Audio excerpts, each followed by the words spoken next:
அல்லேலூயா. எல்லாரும் சந்தோஷமா இருக்கிறீங்களா? உங்களை பார்த்தா அப்படி தெரியலையே. அல்லேலூயா. இன்றைக்கு தான் இந்த கூட்டத்துக்கு நான் முதல் முறையா வந்திருக்கிறேங்கன்னு சொல்றவங்க கை தூக்குங்க. நான் இன்றைக்கு தான் இந்த கூட்டத்துக்கு முதல் முறையா நான் வந்திருக்கிறேன். எத்தனை பேர்? நல்லா கை தூக்குங்க. ஸ்தோத்திரம். கர்த்தர் உங்களை ஆசீர்வதிப்பார். அல்லேலூயா. இன்றைக்கு கவனிங்க, இந்த புதுசா வந்தவங்களும் ஏற்கனவே இருக்கிறவங்களும் எல்லாரையும் சேர்த்து கர்த்தர் இன்றைக்கு ஒரு தொடுதலை தரப்போறார். அல்லேலூயா. ஆனா கொடுக்கிற வேத வசனத்தை கவனமா கேட்கணும். அல்லேலூயா. அங்க எங்க வேடிக்கை பார்க்க கூடாது. கடைசி நேரத்துல உங்களை அவர் தொடுவார். இந்த இடத்துல இயேசு இருக்கிறார். அல்லேலூயா. அவர் வந்திருக்கிறார். மரணத்தை ஜெயித்து உயிரோடு இன்றைக்கு இருக்கிற கடவுள் இயேசு. அல்லேலூயா. உங்களை அவர் வெறுமையா அனுப்ப மாட்டார். என்ன நோக்கத்துக்காக இந்த ஆலயத்துக்கு புதுசா இன்றைக்கு வந்தீங்களோ கட்டாயம் உங்களுடைய விருப்பங்களை நிறைவேற்றுவார். இயேசுநாதர் இந்த பூமியில மனுஷனா இருந்து வெளிப்பட்டு ஊழிய செய்த நாட்கள்ல கவனிங்க, புதுசா வந்தவங்களுக்கு சொல்றேன், ஒரு மனுஷன் அவரை பார்க்கணும்னு விரும்பினான். என்ன செஞ்சான்? பார்க்கணும்னு விரும்பினான். அவன் உயரத்துல குறைவேறத்துல ஒரு மரத்துல ஏறி இயேசுநாதரை எப்படியும் பார்த்தரணும் அப்படின்னு விரும்பினான். அந்த வழியா இயேசு வந்து கொண்டிருக்கிறார். நடந்தது என்ன தெரியுமா? அவன் பார்க்கணும்னு தான் விரும்பினான். இயேசு அவனை பார்த்து பேரை சொல்லி, நான் உன் வீட்டுல இன்னைக்கு நான் தங்கணும்னார். அல்லேலூயா. இன்றைக்கு உங்க வீட்டுக்கு அவர் வருவார். அல்லேலூயா. அந்த வீட்டுக்கு என்ன குறைவு இருக்கோ எல்லாத்தையும் நிறைவாக்குவார். அல்லேலூயா. பார்க்கணும்னு விரும்பினான். அவன் வாஞ்சிய பாருங்க, அவன் வீட்டுக்கே வந்துட்டார் கர்த்தர். அப்படிப்பட்ட கடவுளை தான் நம்ம இன்றைக்கு தியானிக்க போறோம். அல்லேலூயா. உங்களை எல்லாம் பார்த்தாதான் எனக்கு வாசனை வரும். அல்லேலூயா. இது கல்லுல விழுவுதா, கற்பாறையில விழுவுதா, வழியில விழுகுதான்னு எல்லாம் கவனிங்க. என்ன தேவ சமூகத்துல ஆயத்தப்படுத்தி ஆண்டவர் அனுப்புகிறார். ஐயா சொன்னது போன வருஷம் நவம்பர் மாதம் சொன்னார் வர சொல்லி. நான் கர்த்தர் இன்றைக்கு உங்க முன்னாடி கொண்டாந்து நிறுத்திருக்கிறார். என்ன கொண்டு வந்ததுக்கும் உங்களை கொண்டு வந்தது ஒரு நோக்கம் இருக்கு. அல்லேலூயா. அதனால உங்களுக்கு என்ன எனக்கு போதிக்கணும்னு எனக்குள்ள இருக்கிற பரிசுத்த ஆவியானவருக்கு தர்ற வார்த்தைகளை நீங்க நல்லா உறுதியா பிடிச்சிக்கிட்டீங்கன்னா அந்த எதை குறித்து நம்ம இன்னைக்கு போதிக்கிறோமோ பார்க்கிறோமோ அப்படியே அது நிறைவேறும். அல்லேலூயா. அதனால புதுசா வந்தவங்க நீங்க போகும்போது கட்டாயம் உங்களோட இயேசு வருவார். நீங்க கூப்பிட்டு போகணும். என்ன வியாதியா இருந்தாலும் அவர் தீர்ப்பார். அல்லேலூயா. உங்களுடைய விசுவாசம், வாஞ்ச, நம்பிக்கையை பார்த்து என்னிடத்துல வருகிற நபர்களை நான் புறம்பே தள்ள மாட்டேன்ட்டார். அல்லேலூயா. அதனால வேத சத்தியங்களை நம்ம தியானிக்கும் போது, படிக்கிறது இல்லை, தியானிக்கும் போது அதுல இருக்கிற வெளிச்சம், அதுல இருக்கிற வல்லமை, அதுல இருக்கிற அதிகாரம் உங்களுக்குள்ள கிரியை செய்யும். அல்லேலூயா. இப்ப சாதாரண ஒரு விடுதலை வேணும்னா கவனிங்க, குமாரன் விடுதலை ஆக்கினால், குமாரனாக இயேசு விடுதலை ஆக்கினால் மெய்யான விடுதலை. கர்த்தரே ஆவியானவர், ஆவியானவர் எங்கேயோ அங்க விடுதலை. சத்தியத்தையும் அறிவீர்கள், சத்தியம் உங்களை விடுதலை ஆக்கும். இப்படி எல்லாம் விடுதலையின் படிகளை கர்த்தர் வச்சிருக்கிறார். கவனிங்க, இதெல்லாம் மூணு ஒண்ணுதான். இது மூணு தேவன் ஆவியா இருக்கிறார், ஆவியானவர் எங்கேயோ அங்க விடுதலை. இயேசு வார்த்தையா இருக்கிறார், வார்த்தை எங்கேயோ அங்க விடுதலை. இது மூணு ஒண்ணுதான். அதனால இந்த இடத்துல அவர் இருக்கிறார். அவர் ஆவியான கடவுள். அவர் உங்களை பார்க்க வந்திருக்கிறார். உங்களுக்கு என்ன கொடுக்கணுமோ அதை கொடுக்க வந்திருக்க. நீங்க வாங்கி கொள்ள, பெற்றுக்கொள்ள ஆயத்தமா இருக்கணும். அல்லேலூயா. அதனால நம்மகிட்ட கர்த்தர் என்ன இயேசு எதிர்பார்க்கிறார்னா கவனிங்க, ஏதோ ஒரு கூடுக மாசத்துக்கு ஒரு முறை இப்படி நடத்துறாங்க, விடுதலை சுகமளிக்கிற கூட்டம் நடத்துறாங்க, கொஞ்சம் பேர் புதுசா வர்றாங்க, ஏற்கனவே வந்து கொண்டு இருக்கிறாங்க அப்படின்னு சொல்லி இதை நம்ம அற்பமா நினைக்க கூடாது. இன்றைக்கு இந்த செய்தியோட முடிவுல கவனிங்க, உங்களை ஆவியானவர் நிரப்ப போகிறார். அல்லேலூயா. எந்த அளவுக்கு வாஞ்சையா தாகமா கேட்கிறீங்களோ அந்த அளவுக்கு உங்க மேல பரிசுத்தமுடைய பின்மாறி இறங்கும். அல்லேலூயா. என்னால செபிக்க முடியலையா, என்னால உபவாசிக்க முடியல, என்னால வேதத்தை எடுத்தாலே கொட்டாய் வருது, தூக்கம் வந்துடுது, என்னால பாட முடியல, 2 பாட்டு கூட பாட முடியல அப்படின்னா உங்களுக்குள்ள இருக்கிற பரிசுத்த ஆவியானவர் தான் தேவனை மகிமைப்படுத்த முடியும். அல்லேலூயா. அதனால நம்ம தியானிக்க போற வேத சத்தியங்களை நீங்க உள்வாங்கி கொண்டு இதன்படி என்ன நடத்துங்க ஆண்டவரேன்னு சொன்னாதான் நம்ம கிறிஸ்துவுக்குள்ளேயே ஸ்திரப்பட்ட பரிசுத்த வாழ்க்கை வாழ முடியும். அல்லேலூயா. 1 பேதுரு எடுங்க. நான் சொல்ற வசனங்கள் எல்லாம் குறிக்கணும், எடுக்கணும், வாசிக்கணும். 1 பேதுரு 1வது அதிகாரம் 15, 16வது வசனத்தை வாசிப்போம். ம் ம் ம் ம் உங்களை அழைத்தவர், கவனிங்க, உங்களை அழைத்தவர் எப்படி இருக்காராம்? மற்ற கடவுளுக்கு நம்மளுடைய தேவனுக்கு என்ன வேறுபாடுன்னா, அவர் பரிசுத்தமாக்குற கடவுள், அவர் பரிசுத்தர். அல்லேலூயா. அவர் பார்த்தா, நின்னா, தொட்டா, நடந்தா, பேசுனா அற்புதம். ஏன்னா அவர் பார்வையில் பரிசுத்தம், அவர் தொடுதல்ல பரிசுத்தம், அவர் சரீரத்தில் பரிசுத்தம். கவனிங்க, கடைசி காலத்தில் சபைகள் எடுத்துக்கொள்ளப்படணும்னா பரிசுத்த தேவனுடைய பரிசுத்த பிள்ளைகளாக இருந்தாதான் நாம் அவரை சந்திக்க முடியும். அல்லேலூயா. இப்போ பரிசுத்தமாக வாழ்றதுல பாவ போராட்டம் கொண்டு வருகிறது. இதுக்கு என்ன செய்யணும்? இதுக்கு என்ன? அதுதான் இன்றைக்கு வசனம் எடுக்கிறேன். அந்த வசனத்தை கவனமாக கேட்கும்போது நம்மளால் பரிசுத்தமாக, சொல்லுங்க, நம்மளால் பரிசுத்தமாக வாழ முடியாது. நம்மளை பரிசுத்தமாக வாழ வைக்கிறதுக்கான வசனத்தை கொடுத்துருக்கிறார். அல்லேலூயா. நமக்கு ஒரு சத்துரு உண்டு, இயேசுவை விட்டு பிரிக்கிற. இயேசுக்குள்ளே வந்ததுக்கு பிறகு பரிசுத்தமாக வாழ முடியாதபடி ஒரு பிசாசோட போராட்டம் இருக்குது. இதை எப்படி நம்ம எழுத்து இன்னைக்கு எல்லாரும் கவனிங்க. ஏன்னா வேத வசனம் எங்கேயாவது விழுந்துன்னா உங்களுக்கு ஏதோ ஒரு போதிக்கிற அனுபவம் இல்லை. இதை நடைமுறை வாழ்க்கையில் நீங்கள் செயல்படுத்தினாதான் இந்த உலகத்தை ஜெயித்து பரிசுத்தமாக நம்ம வாழ முடியும். அல்லேலூயா. 4 காரியம் சொல்லி தரேன். என்ன காரியம்? 4 காரியம். 1, இயேசுவோட ரத்தம். என்ன ரத்தம்? கல்வாரியில் சிந்தின நாட்டில் பரிசுத்த ரத்தம். அது நம்மளை கழுவுது. என்ன பாவம், என்ன அசுத்தம் இருந்தாலும் அது நம்மளை அப்பப்போ, ஏன்னா இது ஒவ்வொரு நாளும் கழுவப்படணும். நம்ம பாவ உலகத்தில் இருக்கிறோம், அசுத்த உலகத்தில் இருக்கிறோம், இருள் நிறைஞ்ச உலகத்தில் இருக்கிறோம். நம்மளை வெளிச்சமாக வச்சுருக்காரு. இந்த வெளிச்சத்தை அணைக்க, இந்த வெளிச்சத்தை குறைக்க, இந்த வெளிச்சத்தை மங்கியறிய வைக்கிறதுக்கான பிசாசுடைய கிரியைகளை எதுக்கணும்னா இயேசுவின் 1 யோவான் 1:7 எடுத்து வாசிங்க.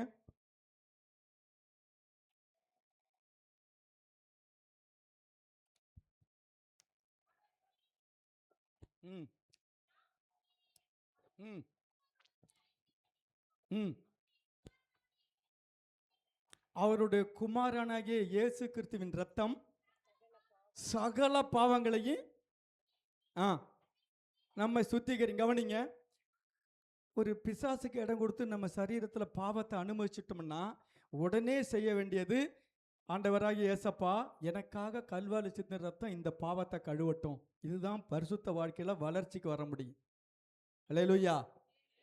1 யோவான் 1:7 குமாரனுடைய இயேசு கிறிஸ்துவின் ரத்தம் சகல பாவங்களையும் நீக்கி நம்மை பரிசுத்தமாக்குது. அப்போ நம்ம பரிசுத்த பிள்ளைகளா இயேசுவை போல மாறணும்னா அவருடைய ரத்தம் கழுவப்பட்டு கொண்டே இருக்கணும். அடுத்தது கவனிங்க, இப்போ கேட்குறீங்கல்ல வசனம், யோவான் சுவிசேஷம் 15வது அதிகாரம் அதில் 3வது வசனம்.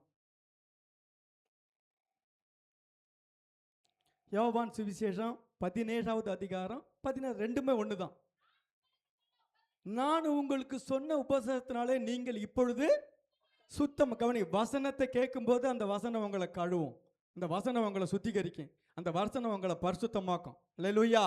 நான் உங்களுக்கு சொன்ன வசனத்தினாலே நீங்கள் இப்பொழுது சுத்தமாக இருக்கிறீர்கள். அவர் ஜெபிக்கிறார் பிதாவை நோக்கி இயேசு. யோவான் 17:17 உம்முடைய சத்தியத்தினாலே அவர்களை பரிசுத்தமாக்கும், உம்முடைய வசனமே சத்தியம். முதல்ல கவனிங்க, முதல்ல ரத்தம் கழுவுது. 2வது என்ன கழுவுது? என்ன கழுவுது? அவருடைய வசனம் கழுவுது. 3வது இயேசுங்கிற நாமம் நம்மளை கழுவுது. இயேசுங்கிற நாமம், அது பரிசுத்த நாமம், எல்லா நாமத்துக்கும் மேலான நாமம். அந்த நாமத்துக்கு முன்னால எந்த சக்தியும் நிற்க முடியாது. அல்லேலூயா. அந்த இயேசுவோட நாமம் நம்மளை கழுவுது. அடுத்து பரிசுத்த ஆவியான எல்லாத்துக்கும் மேலே நம்மளை கழுவி சுத்திகரிக்கிறார். அல்லேலூயா. 1 கொரிந்தியர் எல்லாத்துக்கும் வசனம் கொடுத்துட்றேன். இதை எழுதிட்டு போகிறதில்ல. அண்ணன் படிக்காத நீங்களாக இருந்தாலும் இந்த 4 காரியத்தை வச்சு நீங்கள் ஒவ்வொரு நாளும் பரிசுத்தமாகணும், இயேசுவை போல வாடணும். அப்படின்னா இந்த 4 காரியம் ரொம்ப முக்கியம். 1 இயேசுவோட ரத்தம், 2வது இயேசுவோட வசனம், 3வது இயேசுவோட நாமம், 4வது பரிசுத்த ஆவியானவர். 1 கொரிந்தியர் 6:11 வாசிங்க.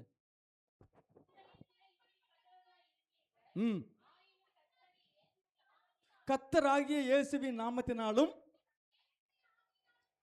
ஆமா, இயேசுவின் நாமம் கழுவுது, பரிசுத்தாவினை கழுவுறார். இதுதான் வளர்ந்தேறுகிற பரிசுத்த வாழ்க்கை. கவனிங்க. பாவம் பாவம் எப்போ பார்த்தாலும் பாவம். ஊழியக்காரருக்கு போன் அடிச்சு அந்த பிசாசு வந்துட்டு இது இந்த இந்த இந்த அதிகார இந்த வசனத்தை நீங்கள் எடுத்தீங்கன்னா உங்களை அது சுத்திகரிச்சிடும். அல்லேலூயா.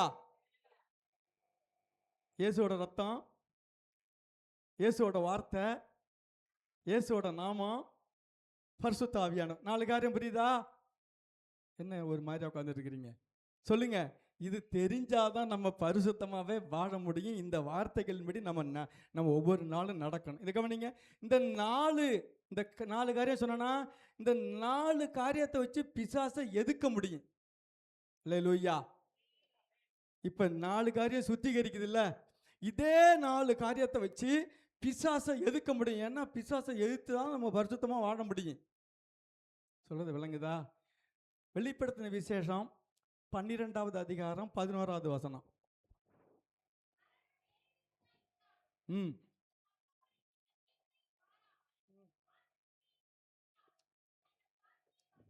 ஆட்டுக்குட்டியோட ரத்த இயேசுவின் ரத்தத்தினாலும் தங்கள் சாட்சியின் வசனத்தினாலும் அவர் என்னை ஜெயித்தார்கள்.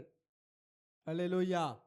இயேசுவோட வசனம் பிசாசை ஜெயிக்க முடியும். அந்த வார்த்தை இயேசுவோட ரத்தம் பிசாசை எழுத்து நிற்க முடியும். நல்லா கவனிங்க. இந்த வசனம் எதுக்கு சொல்லி கொடுக்குறேன்னா, பரிசுத்தமாக வாழணும்னா இந்த வசனத்தின்படி நீங்கள் இருந்தால் தான் உங்கள்கிட்ட இருக்கிற உங்களுக்கு விரோதமாக வர்ற பிசாசை துரத்த முடியும். அல்லேலூயா.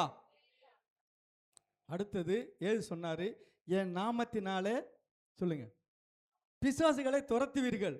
அப்போ இயேசுவின் நாமம் கழுவுது, இயேசுவின் நாமம் பிசாசை துரத்துது. இதுக்கு மேலே நல்லா கவனி, முக்கியமான சத்தியம். உங்கள் மேலே இருக்கிற பரிசுத்த ஆவியானவர் உங்களுக்குள்ள உங்கள் மேலே இருக்கிறவர் உங்களுக்கு விரோதமாக வர்ற பிசாசை எதிர்ப்பார். அல்லேலூயா. வெள்ளம் போல சத்துரு வரும்போது தெரியல. ஏசாயா தீர்க்கதரிசன புத்தகம் 59வது அதிகாரம் 19வது வசனம்.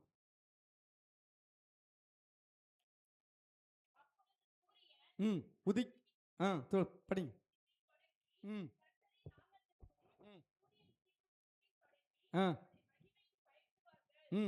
வெள்ளம் போல சத்துரு வரும்போது கவனிங்க. வெள்ளம் போல சத்துரு வந்து என்ன பண்ணானா, நம்மளை நோக்கி வந்தான்னா நம்ம மேல இருக்கிறவர், நமக்குள்ள இருக்கிற பரிசுத்த ஆவியானவர் எதிர்த்து நிற்கிறா. அல்லேலூயா. இந்த 4 காரியம் ஏதோ ஒரு போதனையா நினைக்காதீங்க. நடைமுறை வாழ்க்கையில நீங்க செயல்படுத்தினாதான். அப்ப இயேசுவோட நாமம், இயேசுவோட வார்த்தை, இயேசுவோட ரத்தம், அவருடைய ஆவியானவர். அல்லேலூயா. இதை எடுக்கும்போது உங்களை எந்த பிசாசையும் தொட முடியாது, வந்தாலும் மேற்கொள்ள முடியாது. ஆனால் ஒன்று, நமக்குள்ள அவர் இருக்கணும். யாரு? ஆமாம், பரிசுத்த ஆவியானவர் நமக்குள்ள வாசம் பண்ணணும். கவனிங்க. தேவன் ஆவியா இருக்கிறார், இயேசு வந்து ஆவியா இருக்கிறார், பிசாசு ஆவியா இருக்கிறான். நம்ம 2 பேருமே கண்டுபிடிக்கணும், இது பிசாசா இது ஆண்டவரான்னு கண்டுபிடிக்க. நம்மளும் ஆவிக்குரிய பிள்ளைகளாக இருந்தாதான் மாமிசத்திலிருந்து 2 பேரையும் கண்டுபிடிக்க முடியாது. அல்லேலூயா. பிசாசிட்டேருந்து எது வருது, பிதாகிட்டேருந்து எது வருதுன்னு நமக்கு தெரியலைன்னா நம்ம ஏமாற்றப்பட்டுருவோம். கவனிங்க. இயேசு இந்த உலகத்தில் 40 மாதம் ஊழியம் செஞ்சார், 3.5 வருஷம் ஊழியம் செஞ்சார். 40 நாள் உபவாசம் செஞ்சார். எத்தனை நாள் நமக்கு தெரியும்? 40 நாள் வனாந்தரத்தில் ஒரு உபவாசத்தில் இருந்தார். அந்த நாட்கள் முடிஞ்சதுக்கு பிறகு பிசாசு இயேசுகிட்ட வந்து, நீ பசியாக இருக்கிறீங்க, இந்த கல்லை அப்பமாக்கணும். அல்லேலூயா. அவர் தெரியும், அவருடைய வல்லமை, அவருடைய மகிமை, கல் அப்பம் மாறும். ஆனால் யார் சொல்கிறது? பிசாசு சொல்கிறது. அதனால் அவர் கீழ்ப்படியலை. அவர் எழுத்து வசனத்தை சொன்னார். நமக்கும் இந்த கல்லை அப்பமாக்குன்னு சொல்லி நம்மள்ட்ட இருக்கிற வல்லமையை தவறாக பயன்படுத்த பிசாசு பார்த்தான்னா நாம் ஏமாற்றப்பட்டுருவோம். அல்லேலூயா. எல்லாம் தேவன் ஆவியாக இருக்கிறார், பிசாசு ஆவியாக இருக்கிறார். நீங்கள் ஆவியானவருடைய ஆளுகையில் இருந்தால் தான் 2 பேரையுமே எண்ணம் கண்டுபிடிக்க முடியும். அதனால தான் நான் ரட்சிக்கப்பட்டுட்டேன், நான் ஞானஸ்தானம் எடுத்துட்டேன், நான் மனம் திரும்பிட்டேன், நான் ஆலயத்துக்கு வர்றேன் அப்படின்னா பரிசுத்த ஆவியானவர் உங்கள் மேலே இருந்து உங்களை நடத்துகிறாரா? அல்லேலூயா. என்ன எதுக்கு சொல்கிறேன்னா, நம்ம ஆவியானவர் நமக்குள்ளே நம்ம மேலே இருந்தால் தான் நம்ம வருகையை சந்திக்க முடியும். அல்லேலூயா. ஏன்னா ஒவ்வொரு நாளும் அவருடைய ஆவியானவர் நம்ம மேலே இருந்து நமக்குள்ளே இருந்து நம்மளை பரிசுத்தப்படுத்தி இயேசுடைய சாயலுக்கு கொண்டு வரார். அல்லேலூயா. இப்போ பவுல் எபேசுங்கிற ஒரு பட்டணத்துக்கு வந்தார். அங்கே ஒரு சபையில் போய் இந்த மாதிரி கேட்குறாரு, நீ விசுவாசியாக மாறிட்டா, ஆனால் பரிசுத்தாவி உன்கிட்ட இருக்கான்னு கேட்டார். அவங்க சொல்கிறாங்க, பரிசுத்தாவின்னு நான் கேள்வி விடவே இல்லைன்னு. அப்போஸ்தலர் நடவடிக்கை 19ஆம் அதிகாரம் 1 வாசிங்க.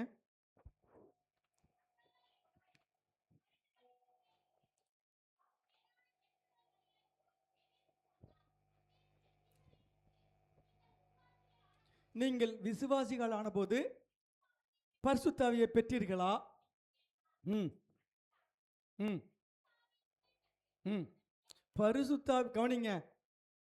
நம்ம ஏதோ வயிறு வலி, தலைவலி, காய்ச்சல் அதுக்காக வர்றோம் ஆலயத்தில், ஆண்டவரை அறிந்து கொள்கிறோம். அதெல்லாம் தேவனை அறியறதுக்கு தேவன் கொண்டு வந்த ஒரு காரியம். ஆனால் தேவ பிள்ளைகள், ஆண்டவருக்கு பிள்ளைகளாக இருக்கணும்னா தேவன் ஆவியாக இருக்கிறார். தேவ பிள்ளைகளும் ஆவியானவரால் நடத்தப்பட்டாதான் நாம் உண்மையான விசுவாசிகள். அல்லேலூயா. இப்போ விசுவாசியாக மாறிட்டா உங்ககிட்ட பரிசுத்தாவி இருக்கான்னு கேட்குறாரு. அப்படி ஒரு காரியம் எங்கள்கிட்ட இல்லைன்னு. அப்படின்னா எந்த ஞானஸ்தானத்தை பெற்றீங்கன்னு அந்த யோவான் ஸ்தானகம் மனம் திரும்பத்துக்கு ஏதோ கொடுத்தாருல்ல, அதை தான் கொடுத்தா. அப்போ கர்த்தராகிய இயேசுவின் நாமத்தில் ஞானஸ்தானத்தை கொடுத்து அவர் கைகளை 19:6 வாசிச்சிங்கன்னா, அவர் கைகளை வைத்தபோது பரிசுத்தாவின் வந்தார். அவர்கள் அந்நிய பாட பேசி தீர்க்க தரிசனம் உரைத்தார்கள். கவனிங்க, இயேசு இந்த பூமியில் தன்னுடைய ஊழியத்தை முடித்து பிதாவின் ராஜ்யத்துக்கு போகிறதுக்கு முன்னால் அவற்றிருந்து எல்லாரையும் யாரோட இணைச்சார் தெரியுமா? அவனுக்கு யாரோட இணைச்சார்? ஆவியானவரோட இணைச்சிட்டு விட்டார். நான் இருந்த இடத்துல பரிசுத்த ஆவியானவர் வந்து உங்களை நடத்துவார். அவர் உங்கள் மேலே இருந்து உங்களுக்குள்ளே இருந்து நடத்தும்போது அவர் எப்படி உங்களுக்கு செயல்படுறாரோ அப்படியே நீங்கள் நடங்க. அல்லேலூயா. அதுதான் இயேசுவோட சாயலில் மாறுறது. நல்லா கவனிங்க. ஒரு சபை, இப்போ கடைசி காலம், நம்ம ஆலயத்தை வந்துருக்கிறோம். அந்த இயேசு சொன்ன அத்தனை அடையாளங்களும் நடந்து கொண்டிருக்கு. இது மத்தியிலுடைய வருகை வந்தால் அவரை எப்படி நம்ம சந்திக்கிறது, என்ன செய்யறது? ஏதோ நம்ம வந்து ஆலயத்துக்கு வந்தோம், ஞானஸ்தானம் எடுத்து தேவ பிள்ளையாக மாறிட்டோம் அப்படின்னா உங்களுடைய ஆயத்தம் ஆண்டவர் எப்படி? நீங்கள் அதாவது முதல் வருகை மாம்சத்தில் வந்தார், 2வது வருகை ஆவிக்குரிய வருகை, இது ரகசிய வருகை. அதில் நம்ம அவரை சந்திக்கணும்னா அவருடைய சாயலுக்கு மாறணும். அல்லேலூயா.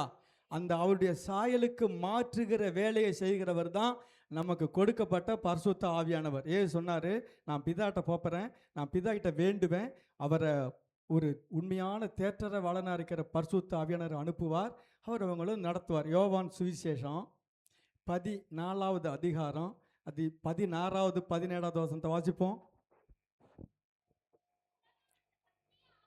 16 நான் பிதாவை வேண்டிக் கொள்ளுவேன்,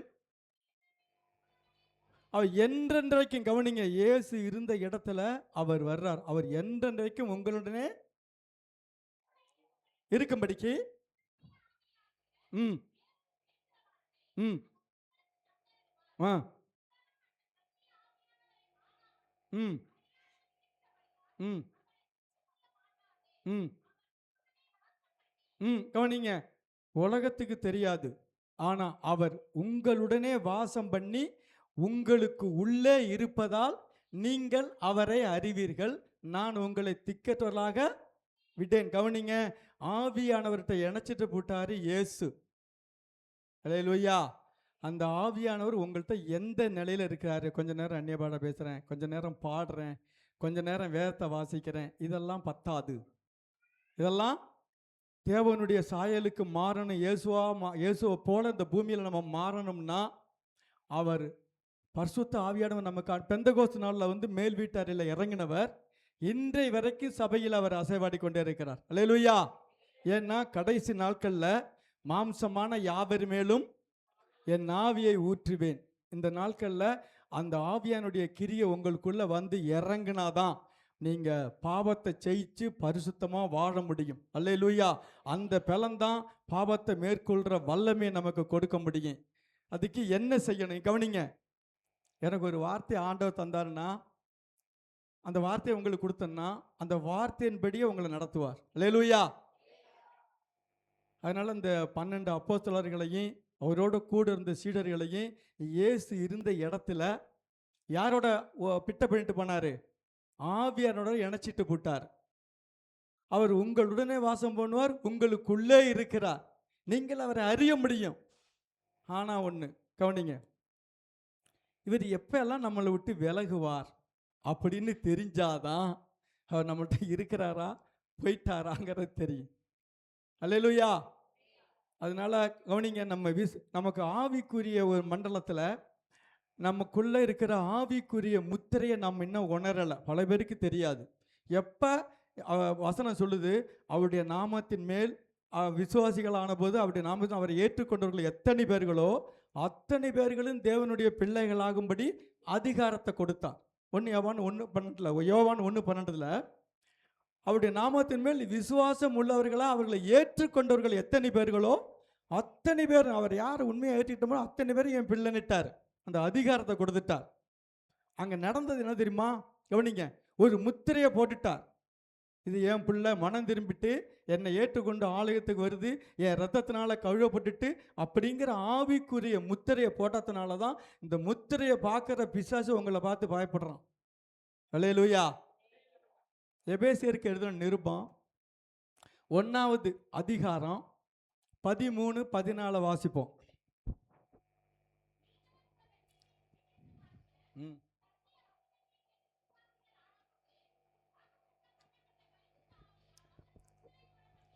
நீங்களும் உங்கள் ரட்சிப்பின் சுவிசேஷமாகிய வசனத்தை கேட்டு ஆண்டவர் பிள்ளையா மாறினது பிறகு என்ன நடந்திருக்கு சொல்லுங்க? என்ன நடந்திருக்கு? ஆவியான ஒரு முத்திரையை போட்டிருக்காரு. இந்த முத்திரை யாருக்கு தெரியுதுன்னா பிசாசுக்கு தெரியும். இது ஆண்டவருடைய பிள்ளை அப்படின்னு சொல்லி உங்களை தொட முடியாது, நெருங்க முடியாது. ஏன்னா ஆவியினால ஒரு முத்திரை போட்டிருக்கிறார். அதான் ரட்சிப்போட முத்திரை. இது ஆண்டோடைய பிள்ளைங்கிற முத்திரை. இந்த முத்திரை யாருக்கு தெரியும்? பிசாசுக்கு தெரியும். தொட முடியாது, நெருங்க முடியாது. எதுக்கு போட்டார்னா 14 பார்த்தீங்கன்னா அவருக்கு மகிமையானவர்கள், அவருக்கு சொந்தமானவர்கள் அவருடைய மகிமைக்கு புகழ்ச்சியாக மீட்கப்படுவார்கள் என்பதற்கு அச்சாரங்கிறது அட்வான்ஸு, முன்பணம் கொடுத்து. எப்படி ஒரு பொருளை வாங்கிறது முன்பணம் கொடுக்குறோமோ சொந்தமாக்கிறதுக்கு, அதே போல் ஆவியானவர் சுதந்திரத்தின் அச்சாரமாக இருக்கிறார். நல்லா கவனிங்க, இந்த பரிசுத்த ஆவியானவர் நம்ம மேலே இருந்து இயேசுவோட சாயலை நம்மளை உருவாக்கி இயேசுவோட பிள்ளைங்கிற அந்த அதிகாரம் இருக்கிறதுனால தான் பிசாசு நம்மளை நெருங்க முடியல. அந்த முத்திரையை பார்க்குறான், போயிடுறான். நல்லா கவனிங்க, இந்த ஆவியானவரை நீங்கள் துக்கப்படுத்தாதபடி பார்த்துக்கணும். என்ன செய்யக்கூடாது சொல்லுங்க?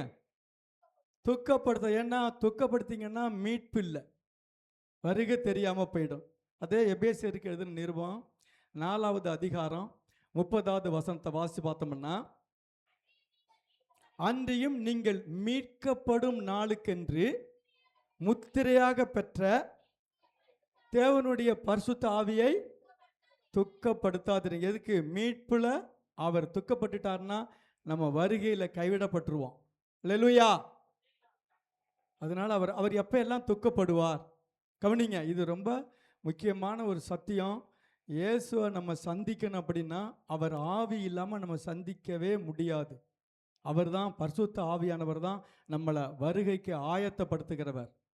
ஏன்னா உலகத்தில் எவ்வளவோ சம்பவங்கள் சம்பவிக்குது. இது மத்தியிலும் ஆண்டவர் தன்னுடைய பிள்ளைகளை ஆவியை கொண்டு காக்கிறார், ஆயத்தப்படுத்துகிறார். இன்னைக்கு சபை இந்த இடத்துல உருவாகி ஒரு ஊழியக்காரரை வச்சு இவ்வளோ பேர் வந்துருக்காங்கன்னா அவங்கள வருகைக்கு ஆயத்தப்படுத்த தான் சபையை வச்சிருக்கிறார். அல்லேலூயா. அதனால் வருகைக்கு ஆயத்தப்படுத்துகிறவர் இயேசு இருக்கிற ஸ்தானத்தில் யார் இருக்கிறா அப்படின்னா பரிசுத்த ஆவியானவர். அல்லேலூயா. அவர் தான் உங்களை மீட்கணும். அவர் இயேசுடைய வருகையில் அவர் தான் அவங்கள அவருடைய சாவியில் கொண்டு இணைக்கணும். அவரை நீங்க துக்கப்படுத்திட்டீங்க அப்படின்னா என்ன பண்ணிட்டாரு? பிசாசே உங்களை மேற்கொண்டுருவான். ஏன்னா அவர் வந்து வெள்ளம் போல சத்துரு வரும்போது யாரு கொடியேத்துறது? பரிசுத்த ஆவியானவர். அவரே துக்கப்பட்டு போனால் எப்படி அவங்க பிசாசை எதிர்க்க முடியும்? அதனால தான் இன்றைக்கு விசுவாசிகளுடைய வாழ்க்கையில் நீங்கள் ஆவியானவரை துக்கப்படுத்திட்டீங்கன்னா பழைய பாவத்தை பிசாசு கொண்டு வருவான். அல்லேலூயா. முன்னாடி மாதிரி செபிக்க முடியலை, முன்னாடி மாதிரி என்னால் வந்து பரிசுத்தமாக வாழ முடியலை அப்படின்னா ஆவியானவர் தான் பிசாசின் கிரியைகளை அழிக்கிறவர். அவரை துக்கப்படுத்திட்டீங்கன்னா உங்களுக்குள்ள ஒரு சோர்வு வந்துடும், ஒரு அவிசுவாசம் வந்துடும், தேவனை விட்டு பிரிக்கிற ஒரு இடைவெளி வந்துடும். அல்லேலூயா. அதனால புதிய ஏற்பாட்டு விசுவாசிகளுக்கு தேவன் கொடுத்த பெரிய சிலாக்கியம் என்னன்னா எல்லாமே ஆவிதான். ஜெபமா செபிக்க வைக்கிற ஆவி, விசுவாசமா விசுவாசத்தின் ஆவி, சுகமா சுகமளிக்கிற ஆவி, எல்லாமே ஆவியானவருக்குள்ள வச்சுட்டார். அவரை நீங்க எந்த அளவுக்கு பாதுகாக்கிறீங்களோ, எந்த அளவுக்கு அவரை கவனமா உங்களுக்குள்ள வச்சு செயல்படுத்துறீங்களோ அந்த அளவுக்கு உங்களுக்குள்ள சந்தோஷமா இருப்பார். அல்லேலூயா. என்னென்ன காரியத்தில் அவர் துக்கப்படுவார்னு பார்த்துட்டு நம்ம அடுத்த ஸ்டெப்புக்கு போவோம். கவனிங்க. இயேசு அவருடைய வாயிலிருந்து புறப்பட்ட வார்த்தை, இயேசு கவனிங்க, பிசாசு துரத்தும் போது பிசாசுகளின் தலைவனால இந்த ஆளு செயல்படுறான், அந்த ஆளுடைய அதிகாரத்தை வச்சுக்கிட்டு தான் இவன் பிசாசை துரத்துறான்னு சொல்லி இயேசுக்குள்ள இருந்த கவனிங்க, இயேசுக்குள்ள இருந்த பரிசுத்த ஆவியை துக்கப்படுத்தினாங்க, விசனப்படுத்தினாங்க, கிண்டல் கேள்வி பண்ணாங்க. இந்த பரிசேயன் சரிசேதங்கிற ஒரு கூட்டம் இவன் பிசாசுகளின் தலைவனால தான் பிசாசை துரத்துறான். ஏன்னா அவர் மேலே அந்த ஆவியானவரை அறியலை, தெரியலை. பரிசுத்த ஆவியானவர் தான் அவன் மேலே வந்து அமர்ந்து அவர் வந்து நடத்தினது. அதை தெரியாமல் அவர் மேலே இருக்கிற அந்த அபிஷேகத்தை, அந்த ஆவியானவரை எப்படி வந்து தூழிக்கணுமோ தூழிச்சாங்க. அப்போ இயேசு சொன்னார், மத்தேயு எழுதின சுவிசேஷம் 12வது அதிகாரம் 31, 32 வாசிப்போம்.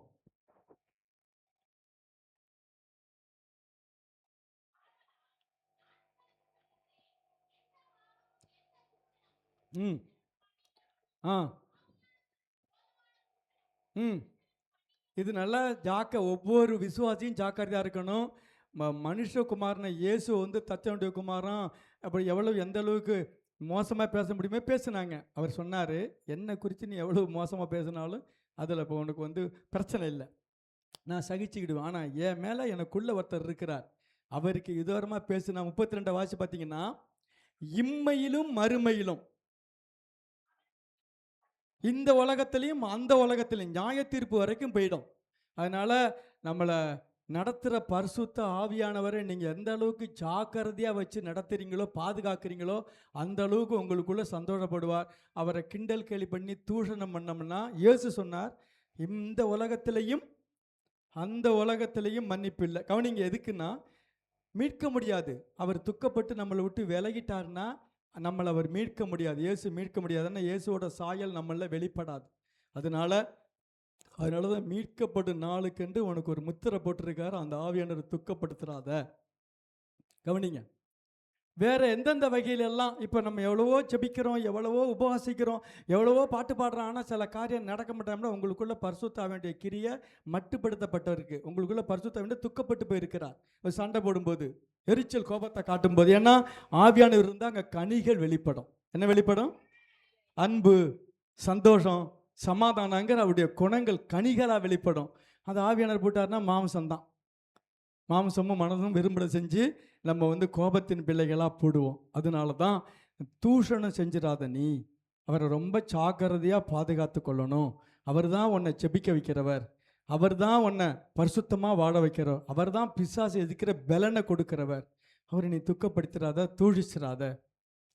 இப்போ அப்போஸ்தலர் நடவடிக்கைகளில் பார்த்தீங்கன்னா 5வது அதிகாரம் 3வது வசனம். ம் ம் ம் ம் இப்போ அநேகர் வாயில் தெரிஞ்சே தெரியாமலோ பொய் சொல்கிறோம், அப்படி தானே? தெரிஞ்சுன்னு சொல்கிறோம், தெரியாமலும் சொல்கிறோம். அப்போ பரிசுத்த ஆவியினிடத்தில் பொய் சொன்னால் சாத்தான் ஏற்கனவே இருதயத்தை நிரப்பிட்டான், ஜீவன் போயிட்டாங்க. சொல்லி கொடுக்கறது விளங்குதா? அல்லேலூயா.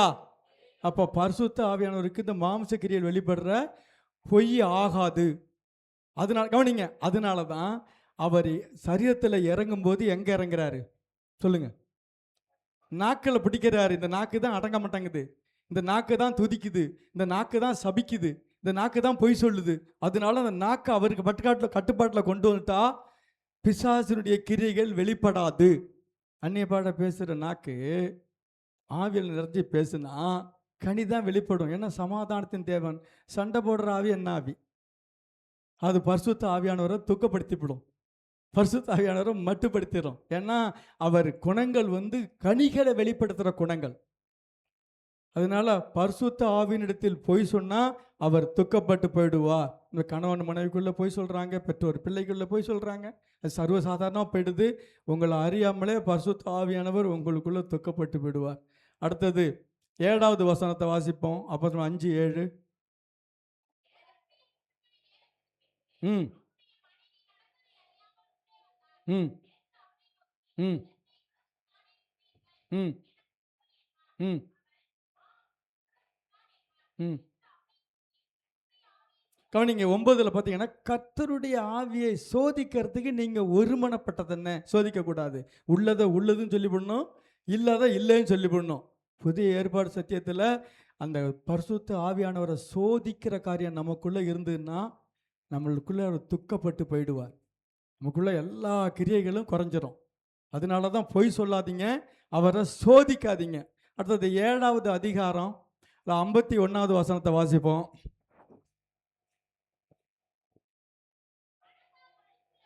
ம் ம் ம் ம் உங்கள் பிதாக்களை போல நீங்களும் பரிசுத்த ஆவிக்கு எதிர்த்து நிற்கிறது.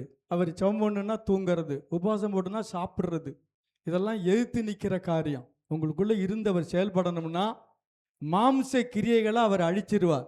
அல்லேலூயா. இந்த மாம்சத்தில் தோன்ற எல்லா கிரியைகளையும் பரிசுத்த ஆவியானவர் அழிச்சிருவார். கவனிங்க, அவர் அக்கினியாக வெளிப்படுவார், அவர் வல்லமையாக வெளிப்படுவார். அவர் எப்படி தன்னை வெளிப்படுத்துவார் தெரியாது.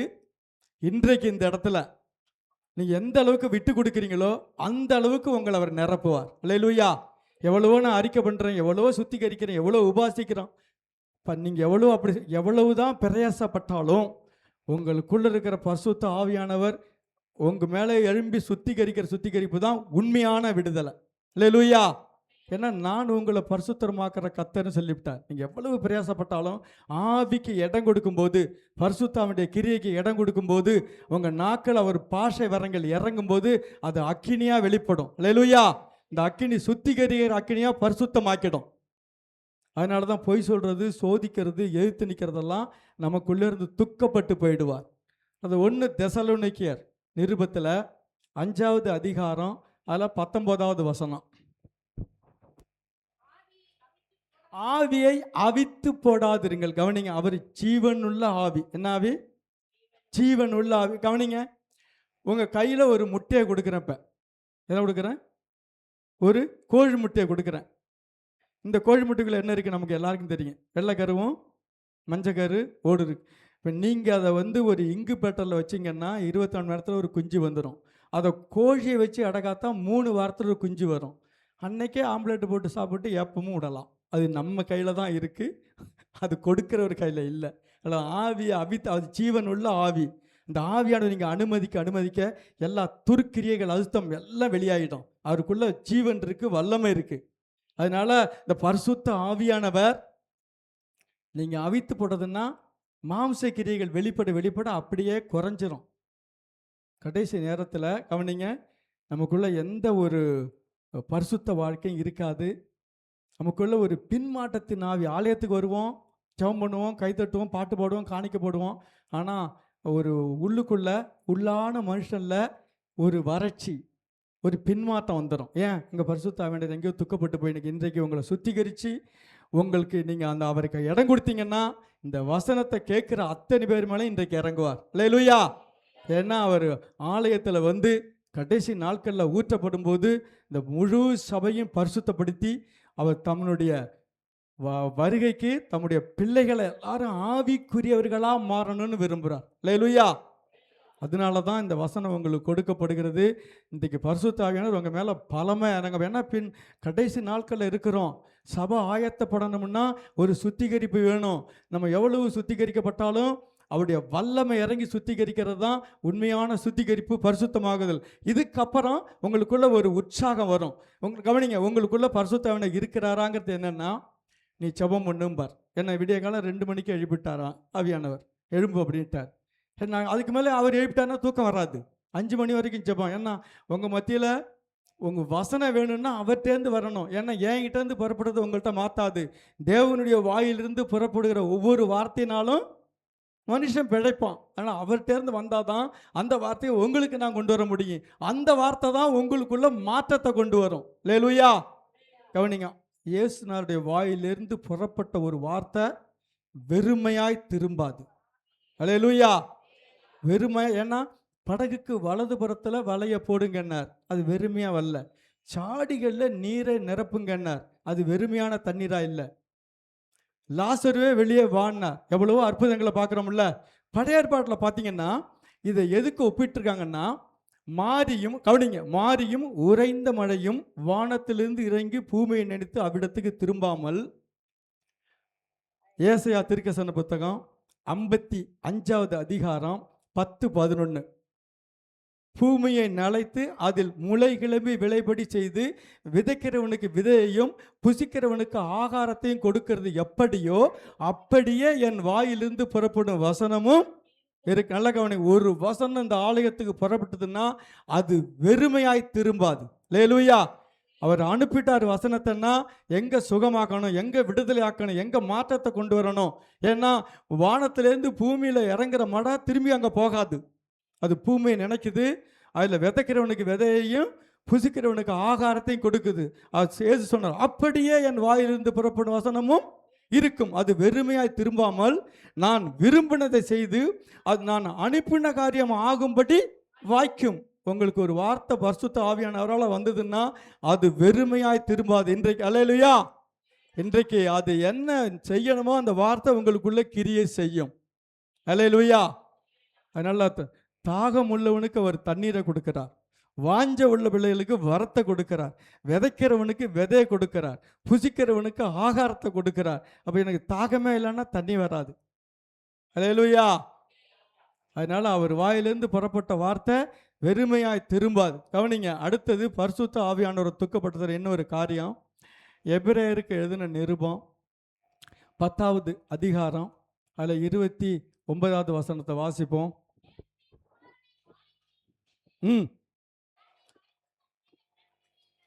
அசுத்தம் என்று எண்ணி கிருபையின் ஆவியை நிந்திக்கிறவன் எவ்வளவு கொடிதான ஆக்கினைக்கு பாத்திரவனா இருக்கிறான். கவனிங்க, இந்த இதில் ஒரு பாவத்துக்கு நீங்கள் இடம் கொடுக்கும்போது உங்களுக்கு பரிசுத்த ஆவியானவர் சொப்பனத்தையோ இல்லை ஞாயிற்றுக்கிழமை ஊழியக்காரமோ ஏதோ ஒரு வகையில் உங்கள் மேலே வச்சிருக்கிற நேசம் பாசத்து நிமித்தம் ஒரு எச்சரிப்பை கொடுப்பார். இதையும் மீறி நீங்கள் செய்யும்போது தான் அப்போ கிருபையின் ஆவியை நீங்கள் நிந்திக்கும் போது கிருபை போயிடும். அல்லேலூயா. தொடர்ந்து ஒரு ஆள் பாவம் செஞ்சுட்டே இருக்கும்போது அந்த கிருபை ஆவி விலகிட்டா அவனுக்குள்ள முழுமையான பிசாசோட குணங்கள் வெளிப்படும். பேதுரு கவனிங்க, பேதுரு சொல்றாரு, நீ எந்த பாவத்தில் ஜெயிச்சிருக்கிறியோ அதுதான் திரும்ப நட்ட வரும். எந்த பாவத்தில் ஜெயிச்சிட்டீங்களோ, அதில் விடுதலாக்கப்பட்டீங்களோ அந்த ஆவி தான் திரும்ப வரும். நீ திரும்ப வந்தால் ஏழு சொன்னார், ஒருத்தன் போயிட்டு 7 பேரை கூப்பிட்டு வருவான். எத்தனை பேரை? 7 பேரை கூப்பிட்டு வருவான், 8 பேராக உள்ளே போடுவான். அதனால் அந்த பழைய பாவத்துக்கு நீங்கள் இடம் கொடுத்தீங்கன்னா உங்களுக்கு முன்னிலைமையிலையும் பின்னிலைமையும் அதிக பாதிப்புள்ளதாக இருக்கும். அல்லேலூயா. அதாவது கர்த்தரும் இரட்சகருமாகிய இயேசு கிறிஸ்துவ அறிகிற அறிவில் உலகத்தின் அசுத்தங்களுக்கு தப்பின நீங்கள் மறுபடியும் அதில் சிக்கிக்கொண்டு ஜெயிக்கப்பட்டால் உன் முன்னிலைமையிலையும் பின்னிலைமை அதிக கேடுள்ளதாக இருக்கும். அவர்கள் நீதியின் மார்க்கத்தை அறிந்த பின்பு தங்களுக்கு ஒப்புவிக்கப்பட்ட பரிசுத்த கற்பனை விட்டு விலகுவதை பார்க்கிலும் அது அறியாதிருந்தனால்தான் நலமாக இருக்கும். 2 பேதுரு 2வது அதிகாரம் 19லேருந்து வாசி பார்த்தீங்கன்னா,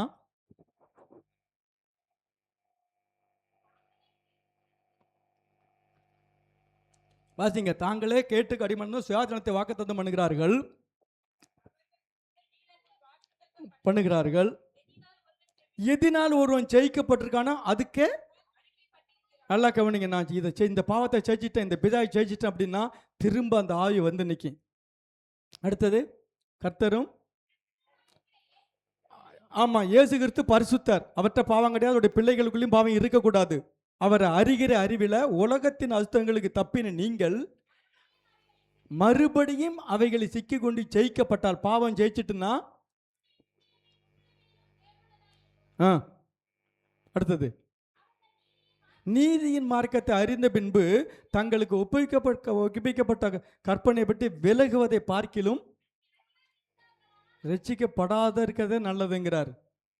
அப்புறம் ஆடு வந்து எப்படியும் பாவத்துக்கு இடம் கொடுக்கும்போது மறுபடியும் நாயா பண்ணியா போகுது. பார்த்தீங்கன்னா அதில் வந்து நாயோட குணம் பன்றியோட குணம். அதாவது கழுவப்பட்ட பன்றி சேற்றில் பிறந்தது, நாயானது யாருக்காவது சொப்பனத்தில் நாய் வந்துன்னா அவன் பழைய பாவம் வருதுன்னு அர்த்தம்.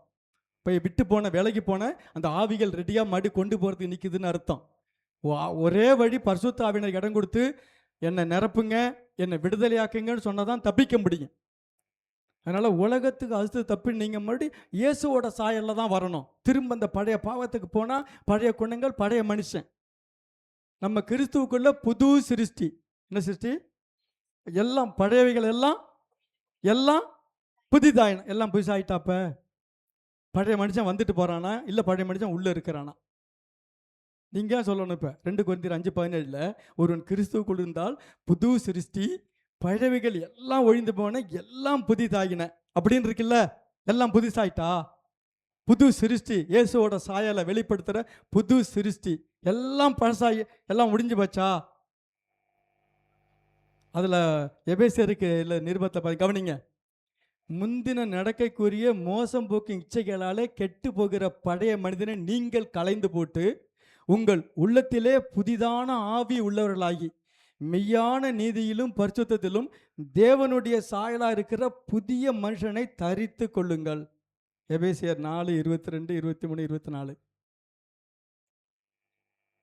அப்ப முந்தின நடக்கக்கூடிய மோசம் போக்கும் இச்சைகளால கெட்டு போகிற பழைய மனுஷன் உள்ள இருக்கக்கூடாது. இல்லைன்னா புது சிருஷ்டி வெளிப்படாது, இயேசுடைய சாயல் குணங்கள் வெளிப்படாது.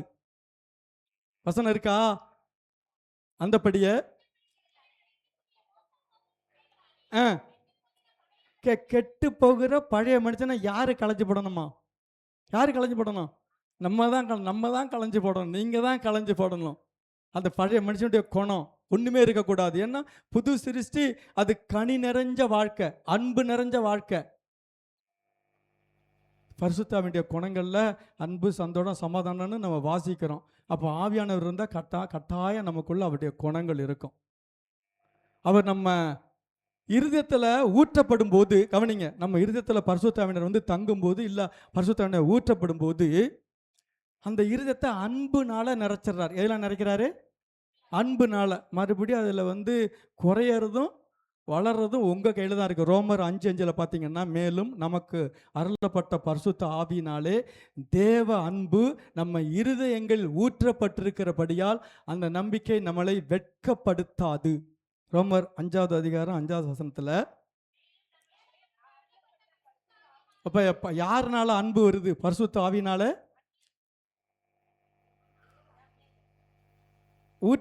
கவனிங்க, நம்ம இருதயத்தில் வந்து தங்கும்போது அந்த ஆவியானவர் எதோட அந்த குணங்களை வெளிப்படுத்துறார்?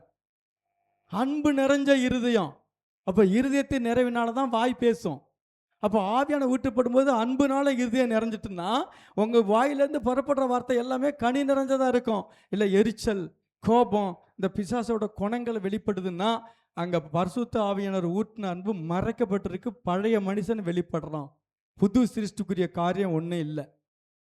அதனால தான் மோசம் போக்கு முந்தின போக்கு அந்த எபேசியர் 4:22 32 வரைக்கும் பார்த்தீங்கன்னா அந்த பழைய மனுஷனுடைய குணங்க எல்லாமே வெளிப்படும். எரிச்சல், கோபம், பொய், பிசாசுக்கு இடம் கொடுக்கறது எல்லாமே 32 வரைக்கும் வரும். அதில் தான் 30ல் நீ ஆவியை துக்கப்படுத்திடாத. பின்னாடி பார்த்தீங்கன்னா 31 32ல் சகல விதமான கசப்பு. கவனிங்க, இந்த ஒரு ஆளுக்குள்ள கசப்பு இருந்ததுன்னா நீங்கள் என்ன அறிக்கை பண்ணினாலும் அந்த ஆளை பார்த்தா பேச முடியாது, அந்த ஆளை பார்த்தா மன்னிக்க முடியாது, அந்த ஆளை பார்த்தா அன்பு வெளிப்படாது. உள்ள கசப்பு வச்சுருந்தா கவனிங்க, அந்த கசப்பு என்ன பண்ணுன்னு தெரியுமா? வேறு விட்டிடும். என்ன பண்ணிடும்? இந்த கசப்புங்கிற பாவம் உங்களுக்குள்ள இருந்தா அது வேர் விட்டுடும். அதெல்லாம் யாதொரு கசப்பான வேறு முளைத்தெலும்பி அநேகர் தீட்டுப்படப்படாதுன்னு சொல்லி எபிரேயர் 12வது அதிகாரம் 15வது வசனத்தில் வாசித்து பார்த்தீங்கன்னா,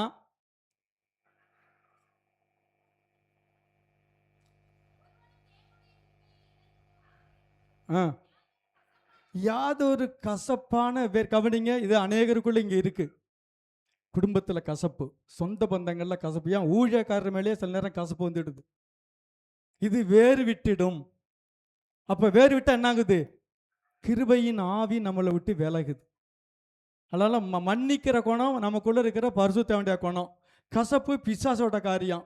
அப்போ கசப்பு வந்தால் வேர் விட்டுட்டுனா சீக்கிரம் வேற எந்த அளவுக்கு 5 அடி ஆழம் போட்டுனா 3 அடி ஆழம் பிடுங்கி போட்டு 2 அடி ஆழத்தை வைக்க முடியாது, திரும்ப வேர் விடும். அதனால தான் கசப்பு முற்றிலுமாக பிடுங்கப்படணும், கசப்பு முற்றிலுமாக வேர் இருக்கப்படணும். அதனால் கசப்பு வந்துட்டுனா கவனிங்க, வேர் விட்டுடும். இந்த பாவத்தை யாரும் வச்சிருக்க கூடாது. அது பரிசுத்த ஆவியானவர் துக்கப்படுத்துகிற காரியம். கிருபையின் ஆவியானவர் நம்மளை விட்டு விலகிடுவார், இல்லைன்னா உள்ள துக்கப்பட்டு போயிருப்பார். அதனால் கசப்பு முற்றிலுமையான மன்னிக்கிற குணம் தான் இயேசுவனுடைய குணம். அது நமக்குள்ள ஆவியானவர் இருந்தால் தான் வரும். அது முந்தின நடக்கக்கூடிய மோசம் போக்கும் கெட்டு போகிற பழைய மனுஷனை இச்சைகளை கொண்டு வர்ற காரியம். அதனால் அந்த பழைய குணங்கள், பழைய மனுஷன், பழைய சுபாவமெல்லாம் இருந்தால் நீங்கள் புது சிருஷ்டியாக இன்றைக்கு மாறணும். புது வல்லமை, புது அபிஷேகம், புது துருத்தி. இன்றைக்கு உங்கள் துருத்திகள் புதுசாகும் போது புது ரசம் ஊற்றப்படும். அல்லேலூயா. உங்கள் துருத்தியில் உங்கள் சரீரம் புதிதாக்கப்படும் போது புது ரசம் ஊற்றப்படும். அதுதான் பரிசுத்த ஆவியானவருடைய வல்லமை. அது இறங்கிட்டுன்னா நீங்கள் விட்டு கொடுத்து பேச பேச உங்களுக்குள்ளே இருக்கிற எல்லா பழைய மனுஷனுடைய குணங்களும் அவர் அப்புறப்படுத்தி விடுவார். நிறைவானது வரும்போது குறைவானது எல்லாம் ஒழிந்து போகும். ஒரு அறிக்கையும் பண்ண வேண்டாம், நிறைவுக்கு விட்டு கொடுங்க. ஏன்னா ஏது சொன்னார்? என்னிடத்தில் விசுவாசமாக இருக்கிறவன் உள்ளத்துக்குள்ளிருந்து ஜீவ தண்ணியுள்ள நதிகள் ஓடுனார். அது பரிசுத்த ஆவியானவர் அந்த நதிகளை குறித்து, அந்த நதியாக வெளிப்படுறது. அது அன்பின் நதியாக இருக்கலாம், சமாதானத்தின் நதியாக இருக்கலாம், சந்தோஷத்தின் நதியாக இருக்கலாம், சுகமளிக்கிற நதியாக இருக்கலாம். நீங்கள் விட்டு கொடுத்து விசுவாசத்தில் நீங்கள் பெற்றுக்கொள்ளும் போது அந்த நதி பாயிரடமெல்லாம் எங்கு நீங்கள் மற்றவங்களுக்காக ஜெபிக்கும் போது ஜெபத்தில் அற்புதம் நடக்கும். அல்லேலூயா. கடைசி நாட்களில் உங்கள் மேலே ஆவி ஊற்றப்படும் போது நீங்கள் இயேசுநாதரை வெளிப்படுத்தணும்னா உங்கள் ஜெபத்துக்கு பதில் வரும். அல்லேலூயா. ஏன்னா மாம்சமான யாவர் மேலே அவர் ஊற்றப்படும் போது ஆவியானவர் தங்குறார், ஆவியானவர் நடத்துகிறார், ஆவியானவர் நிரப்புகிறார், ஆவியானவர் பயன்படுத்துகிறார்.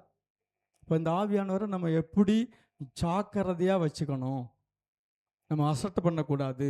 ஏன்னா இந்த சரீரம் பரிசுத்தமான சரீரம். இதில் பாவம் இருந்தால் பரிசுத்த ஆவியானுடைய கிரியைகள் வெளிப்படாது.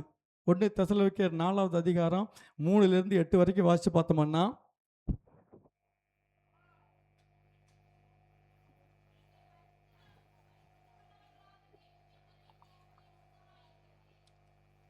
ஆண்டோடைய சித்தம் என்ன? நீங்கள் பரிசுத்தமுள்ள பிள்ளைகளாக மாறணும், இருக்கணுங்கிறது தான் ஆண்டோடைய விருப்பம். ம் ம் ம் ம் ம் ம் ம்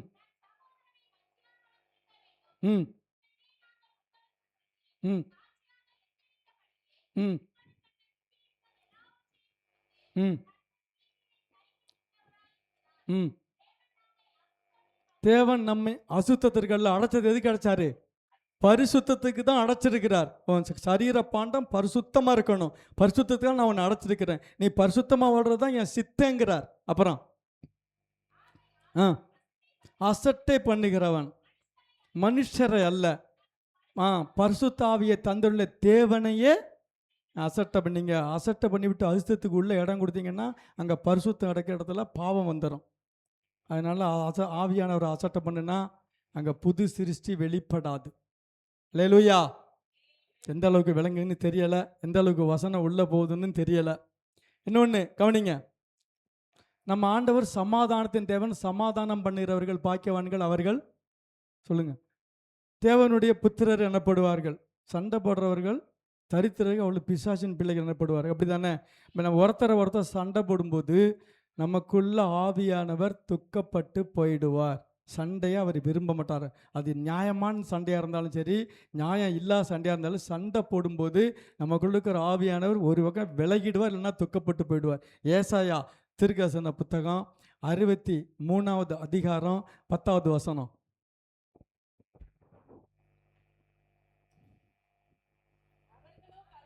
அவர்களோ கலகம் பண்ணி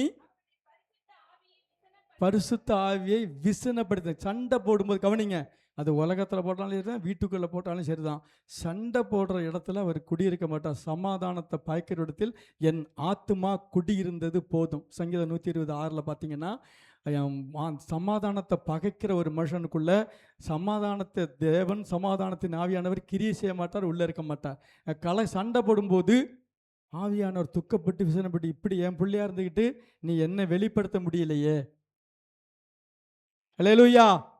இல்லை, இந்த நாட்களில் நீங்கள் பரிசுத்த ஆவி, இது எதுக்கு உங்களுக்கு அந்த எச்சரிப்பை கொடுக்குறேன்னா, இன்றைக்கு உங்களை அவர் நிரப்ப போகிறார். நிரப்பினத்துக்கு பிறகு பழைய வாழ்க்கைக்கு, பழைய குணத்துக்கு, பழைய இச்சைக்கு போகக்கூடாது. ஏன்னா ஆவியானவர் தங்கி இருந்தால் தான் உங்களை அவர் செபிக்க வைக்க முடியும், உங்களை பாட வைக்க முடியும், அந்நிய பாட பேச வச்சு உங்களுக்குள்ள இது வரைக்கும் என்ன குறைவு இருக்கோ எல்லாத்தையும் நிறைவாக்கிடுவார். அல்லேலூயா. கடைசி காலத்தில் இருக்கிறோம். நம்ம ஜாக்கிரதை உள்ள பிள்ளைகளாக இருந்தால் தான் அவருடைய வருகையை எதிர்கொள்ள முடியும். அந்த வருகைக்கு ஆயத்தப்படுத்துகிறவர் பரிசுத்த ஆவியானவர். ஏன்னா ஏசு சொன்னார், என் ஆவியை நான் அனுப்புவேன், அவர் உன்னை நடத்துவார், எதுவாக இருந்தாலும் அவர் உனக்கு போதிப்பார், உன்னை கண்டித்து உணர்த்துவார், எல்லா கிரியைகளையும் அவருக்குள்ளே வச்சுட்டார். ஏன்னா வருகை கூட, நம்ம வருகைக்கு கூட ஆயத்தப்படுத்துகிறவர் பரிசுத்த ஆவியானவர். ஏன்னா வருகை நமக்கு தெரியாது, எந்த நேரமும் வரலாங்கிறோம். நம்மள்ட்ட ஆயத்தம் இருக்கா? ஆயத்தமுள்ள 10 கன்னிகைகளில் ஆயத்தம் உள்ளவங்க 5 பேர் தான். அப்போ கன்னிகைகள்ங்கிறது நம்ம சபையை குறிக்கும். அப்போ மணவாளனுக்கு மணவாட்டி ஆயத்தப்படுத்துகிறவர் ஆவியானவர். அப்போ 5 பேர் தான் அதில் ஆயத்தப்படுத்தாங்க. ஆயத்தமுள்ள வீடு, ஆயத்தமுள்ள கழுதை, ஆயத்தமுள்ள கன்னிகை, எல்லாமே தேவனை சந்திக்கிறவர்கள். நமக்குள்ள ஆயத்தத்தை கொண்டு வருகிறவரே பரிசுத்த ஆவியானவர் தான். அதனால இந்த ஆவியான இன்றைக்கு ஊற்றப்பட. இப்போ கவனிங்க, படிப்பறிவு இல்லை, எனக்கு வசனம் தெரியலனாலும் உங்கள் மேலே ஆவியானவர் இருந்தால், ஆவியானவர் வந்துட்டா அந்த வசனத்தை தருவார். அல்லேலூயா. யாரும் தேவ தொடர்பு இல்லாமல் இருந்தா, ஒரு சொப்பனம், வெளிப்பாடு, தரிசனம், ஏதோ வார்த்தை, ஏதோ ஒரு வகையில் ஆண்டோடைய தொடர்பு இருந்தால் தான் எக்கால சத்தத்தையும் நம்ம கேட்க முடியும். அல்லேலூயா. எக்கால சத்தம் கேட்கணுங்கிறது ஆவிக்குரிய சத்தம். ஆண்டோடைய தொடர்பில் இருக்கிற பிள்ளைகளுக்கு மட்டும்தான் அது கேட்கும். அதுதான் ஆயத்தப்படுத்துகிற சத்தம். ஒரு நொடி இமை பொழுதுல நம்ம எல்லாரும் மறுரூபம் ஆகணும்னா, மறுரூபத்தை கொடுக்கிற ஆவியானவர் நம்ம மேலே இருக்கணும், நமக்குள்ளே இருக்கணும். அல்லேலூயா. மறுரூபமலையில் இயேசு அழைச்சிட்டு போய் மறுரூபமாக்கி அந்த மகிமையில் வெளிப்பட்டார்ல, அதே ஆவியானவர் தான் இயேசுவோட சாயலுக்கு நம்மையும் மாற்றுகிறவர், நம்மையும் ஆயத்தப்படுத்துகிறவர். அதனால கொரிந்தியருக்கு பவுல் எழுதும்போது சொல்றாரு, நம்ம எல்லாரும் ஒரு இமை பொழுதில் நாம் மறுரூபமாக்கப்படுவோம். எப்படி? நம்ம மேலே இருக்கிற பரிசுத்த ஆவியானவர். அவர் தான் தேவனுடைய சாயலை நமக்குள்ள கொண்டு வந்து வருகையில் மகிமை அடைந்த இயேசுவை சந்திக்க வைக்கிறவர். இவரை துக்கப்படுத்துறது, அவிச்சு போடுறது, சண்டை போடுறது, இவரை விட்டு புறம்பாக்கிறது, தூஷிக்கிறதுலாம் இருந்தால் நமக்குள்ள இயேசுவோட குணங்களோ சாயலோ வெளிப்படாது. பழைய மனுஷன்தான், பழைய வாழ்க்கை தான். அல்லேலூயா. இல்லை, இன்றைக்கு ஆண்டவர் உங்களுக்கு அவர் ஆவிய அளவில்லாமல் உங்கள் மேலே ஊற்றணும்னு விரும்புகிறார். கவனிங்க, நீங்கள் விடுதலைக்காக ஜெபிக்க வேண்டாம், பரிசுத்தத்துக்காக ஜெபிக்க வேண்டாம், பாவத்துக்காக ஜெபிக்க வேண்டாம். ஆவிக்கு இடம் கொடுங்க. அவர் வரும்போது என்ன பண்ணுவார்? உங்கள் ஆவி, ஆத்மா, சரீரம் எல்லாத்தையும் முழுமையாக ஆளுகை செய்வார். அல்லேலூயா. இந்த சரீரம் முழுக்க அவர் கட்டுப்பாட்டில் வரும்போது இயேசுவோட குணங்கள் நம்மள வெளிப்படணும். ஏன்னா இயேசு பரிசுத்தம் என்னால் பரிசுத்தமாக வாழ்கிறதுக்கு தான் பரிசுத்தாவியை நமக்கு தந்திருக்கிறார். அல்லேலூயா. கடைசி நாட்களில் பரிசுத்தம் இல்லாத ஒரு கூட்டம் சபைகளில் இருக்கும். வெளியில் இருக்கிறவங்களை பற்றி பிரச்சனை இல்லை. பரிசுத்தம் இல்லாத ஒரு கூட்டம், பரிசுத்தத்துக்கும் அவங்களுக்கு சம்பந்தமே இருக்காது. எப்போ பார்த்தாலும் இந்த பாவம், பழைய வாழ்க்கை. அப்படின்னா இயேசு அவங்கள ஆயத்தப்படுத்த முடியாது, இயேசு அவர்களை சந்திக்க முடியாது. ஏன்னா ஆவி இல்லாத வாழ்க்கை. ஏன்னா என்னுடைய ஆவி இல்லாதவன் என்னுடையவன் அல்லன்னுட்டார். கிறிஸ்துவின் ஆவி இல்லாதவன் அவருடையவன் அல்ல. ரோமர் 8வது அதிகாரம் 9வது வசனத்தை பார்த்தீங்கன்னா,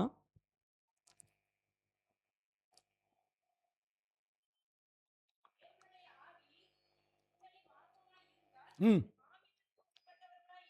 ம் ம் கிறிஸ்துவின் ஆவி இல்லாதவன், ஆமாம், அவருடைய ஆவி இல்லைன்னா அவருடைய பிள்ளைன்னு சொல்ல முடியாது. ஏன்னா கவனிங்க, நம்ம அப்பான்னு இயேசு அப்பான்னு உரிமையாக கூப்பிட்றோம்ல. அப்பா ஆவியில் இருக்கிறார், நம்ம எப்படி இருக்கிறோம்? மாம்சத்தில் இருந்துக்கிட்டு அப்பான்னு கூப்பிட்டு ஆவியில் இருக்கிற அப்பா கேட்க மாட்டார். அதனால தான் எவர்கள் தேவனுடைய ஆவியினாலே நடத்தப்படுகிறார்களோ, ரோமர் 8:14 இருக்கு வசனம். ம் 8:14 11 இல்லை. எவர்கள் தேவனுடைய ஆவியினாலே நடத்தப்படுகிறார்களோ அவர்தான் தேவனுக்கு பிள்ளை. மாம்சத்தை நடத்துறவங்க பிள்ளையாக முடியாது. அப்ப நம்ம 16 பார்த்தீங்கன்னா அவர் தான் நமக்குள்ள இருந்து இது ஆண்டோடைய பிள்ளைன்னு சாட்சி கொடுக்கிறார். 16வது வசனம் இருக்கும் என்று யார் சாட்சி கொடுக்கிறது? நம்முடைய ஆவியிலிருந்து இது இயேசுவோட பிள்ளை, இது பரிசுத்தமான பிள்ளை, இது ஆண்டவர் இயேசுவுக்கு சொந்தமான பிள்ளை, நான் ஆளுகை செய்கிற பிள்ளைன்னு யார் சாட்சி கொடுக்கிறது? ஊழியக்காரர் 2 காரியத்தான் சாட்சி கொடுக்க முடியும். கவனிங்க, ஊழியக்காரர் 2 காரியத்தெல்லாம் ஒரு மனுஷனுக்கு சாட்சி கொடுக்கும். ஒன்று ஞானஸ்தானம், இன்னொன்று திருவிருந்து. ஏன்னா என்கிட்ட தான் ஞானஸ்தானம் எடுத்தார், நான் தான் கொடுத்தேன். இன்னொன்று திருவிருந்தை நான் தான் கொடுத்தேன் அப்படின்னு சொல்லி 2 காரியத்துக்கு தான் ஒரு ஊழியக்காரன் தேவனுக்கிட்ட சாட்சி கொடுக்க முடியும். 2க்கு தான் பூமியில் வச்சிருக்கார். பாக்கெல்லாம் இயேசுவை நடத்த முடியும். 2 காரியத்தில் அப்போ உங்களுக்கெல்லாம் உத்தரவாதம் பண்ணுறது யாரு? சொல்லுங்க, உங்க ஆத்மாக்களுக்கு உத்தரவாதி யாரு? இயேசுவா? இந்த ஆத்துமா, கவனிங்க, இந்த ஆத்துமா ஆலயத்துக்கு வந்தது, இந்த ஆத்துமா பாவத்தை விட்டு மனம் திரும்பினது, இந்த ஆத்துமா பரிசுத்தமாக்கப்பட்டதுக்கு நான் சாட்சி, இந்த ஆத்துமா ஞானஸ்தானம் எடுத்து விசுவாசம் உள்ளவனாக ஞானஸ்தானம் பெற்று ரட்சிக்கப்பட்டுட்டு, இந்த ஆத்துமா இயேசுவோட சரீரத்தையும் ரத்தத்தையும் புதிச்சுது. அல்லேலூயா. இந்த ஆத்துமா என் உபதேசத்தை கேட்டுது. யார் சாட்சி கொடுக்கறது? ரோமர் எபிரேயருக்கு எழுதின நிருபம் 13வது அதிகாரம் 17வது வசனம். உங்களை நடத்துகிறவர்கள் யார் உத்தரவாதம் பண்றது? இப்ப இயேசு உத்தரவாதம் பண்றாரு. உங்களை நடத்துகிறவர்கள் உங்கள் ஆத்துமாக்களுக்காக உத்தரவாதம் பண்ணுகிறபடியால் அவர்கள் துக்கத்தோடு அல்ல செய்யும்படி அவருக்கு கீழ்ப்படிந்து அடங்குங்கள். அவருக்கு கீழ்ப்படிந்து அடங்குங்கள். ஊழியக்காரரை கணம் பண்ணணும், ஊழியக்காரரை தாங்கி செபிக்கணும், ஊழியக்காரருக்கு கொடுக்கணும். எல்லா வகையான பரிசுத்தவங்களுடைய குறைவில் அவர்களுக்கு உதவி செய்கள் இருக்கு. ஏன்னா உங்களுக்கு நியமிக்கப்பட்ட தலைமைக்கு நீங்க சரியா நடந்தாதான் உங்களை அவர் இந்த வீட்டில் அவர் பரலோகத்துக்கு ஆயத்தப்படுத்த முடியும், வருகைக்கு ஆயத்தப்படுத்த முடியும். அல்லேலூயா. இப்போ நிறைய சபையா ஓடுறாங்க. நிறைய ஊழியங்கள் எல்லாம் வித்தியாசமான ஊழியங்கள் வந்துட்டு, என்ன பாவம் செஞ்சாலும் மன்னிப்பார், என்ன பாவம் செஞ்சாலும் கழுவார். அபாத்தரமான திருவிருந்தை மன்னிப்பாரா? சொல்லுங்க. ஏன் மன்னிக்க மாட்டாரு? இதெல்லாம் மன்னிப்பாருன்னு சொல்ற ஒரு கூட்டம் இருக்கு. அந்த திருவிருந்தே கர்த்தர் அங்கீகரிக்க மாட்டார். கவனிங்க, அபாத்திரம் புதிய ஏற்பாட்டில் அபாத்திரமான திருவிருந்து மன்னிப்புக்கு ஏதுவான பாவம் அல்ல. பலவீனம், வியாதி, நித்திரன்னுட்டாரு. அடுத்து கவனிங்க, பரிசுத்த ஆவியை துக்கப்படுத்துறது இம்மைக்கும் மறுமைக்கும் உள்ள மன்னிப்பு இல்லைன்னுட்டாரு. இப்போ மன்னிக்கப்படுன்னு சொன்னா அது துருபதேசம். அல்லேலூயா. இந்த புதிய ஏற்பாட்டில் சில எச்சரிக்கைகளை கூட கவனிங்க. பழைய ஏற்பாட்டில் 10 கட்டளையில் விபச்சாரம் செய்யாதிருப்பான்னு ஒரு கட்டளை இருக்கு, அப்படிதானே? புதிய ஏற்பாட்டில் இயேசு விபச்சார பாவத்தை மன்னிச்சார். யோவான் 8வது அதிகாரத்தில் படிக்க வேண்டாம், கவனிங்க, நான் சொல்கிறேன். புதிய ஏற்பாட்டில் விபச்சாரத்தில் பிடிப்பட்ட ஒரு பெண்ணை கொண்டாந்து நியாய தீர்ப்புக்கு நிறுத்தும் போது அங்கே அவர் மன்னிச்சார். கவனிங்க, அதே வேசித்தனம் இருந்தால் தள்ளி விடுன்னுட்டார். ஏன்? அது பரிசுத்த சந்ததியை கொண்டு வராது, பாவ சந்ததியாயிடும், தள்ளி விடுன்னுட்டார். அப்போ வேசித்தன பாவத்தை இயேசு மன்னிப்பார்னா எப்படி ஏற்றுக்கொள்ள முடியும்? அல்லேலூயா. நான் புதிய ஏற்பாடு சத்தியம் சொல்லிட்டு இருக்கிறேன். பழைய ஏற்பாட்டில் 10 கட்டளையில் ஒரு கட்டளை விபச்சாரம் செய்யக்கூடாதுன்னு, நீ இச்சையோடு பார்க்கறதே விபச்சாரன்னுட்டார். அல்லேலூயா. இயேசு புதிய ஏற்பாட்டில் இப்போ பழைய ஏற்பாட்டு சட்டத்திட்டங்கள் எல்லாம் ஒரு உயர்நீதிமன்ற சட்டம்னா, இயேசு சொன்னது உச்சநீதிமன்ற சட்டம், உச்சநீதிமன்ற வார்த்தை. அல்லேலூயா. நீ பழைய ஏற்பாட்டில் அந்த 10 கட்டளை உன்னை உடைச்சின்னா புதிய ஏற்பாட்டில் பார்த்தாலே பாவன்னுட்டார். அதனால தான் 10 கட்டளை 2 ஆக்குனாரு, 2 1 ஆக்குனாரு. அதாவது அன்புங்கிற ஒரே வார்த்தையில் இந்த அத்தனை கட்டளைகளும் அடங்கியிருக்கு. இந்த அன்பு எங்கே அடங்கியிருக்கு? உனக்குள்ள இருக்கிற ஆவிக்குள்ளே அடங்கியிருக்கு. உனக்குள்ள இருக்கிற ஆவி பரிசுத்த ஆவியாக இருந்தால் அது வெளிப்படும். அல்லேலூயா. இயேசுவோட அன்பு வெளிப்படலைன்னா அங்கே ஆவி இல்லைன்னு அர்த்தம். அதனால தான் நீங்கள் ஒருத்தர் அன்பாக இருந்தால் என் பிள்ளை என் சீஷர்னு நான் சொல்லுவேங்கிறார். ஆவி பரிசுத்தம் நமக்குள்ளே இருந்தால் தான் அன்பு நம்ம வாழ்க்கையில் வெளிப்படும். அப்போ தான் இயேசுவோட பிள்ளை இயேசுவோட சீடர்களும் நம்ம சொல்ல முடியும். அல்லேலூயா. பிசாசுகளுக்கும் பிள்ளை இருக்கு, இருக்கா இல்லையா? எங்க இருக்கு? ஆண்டவருக்கும் பிள்ளை இருக்காங்க, பிசாசுகளுக்கும் பிள்ளை இருக்கு. 1 யோவான் 3:10 பார்த்தீங்கன்னா 1 யோவான்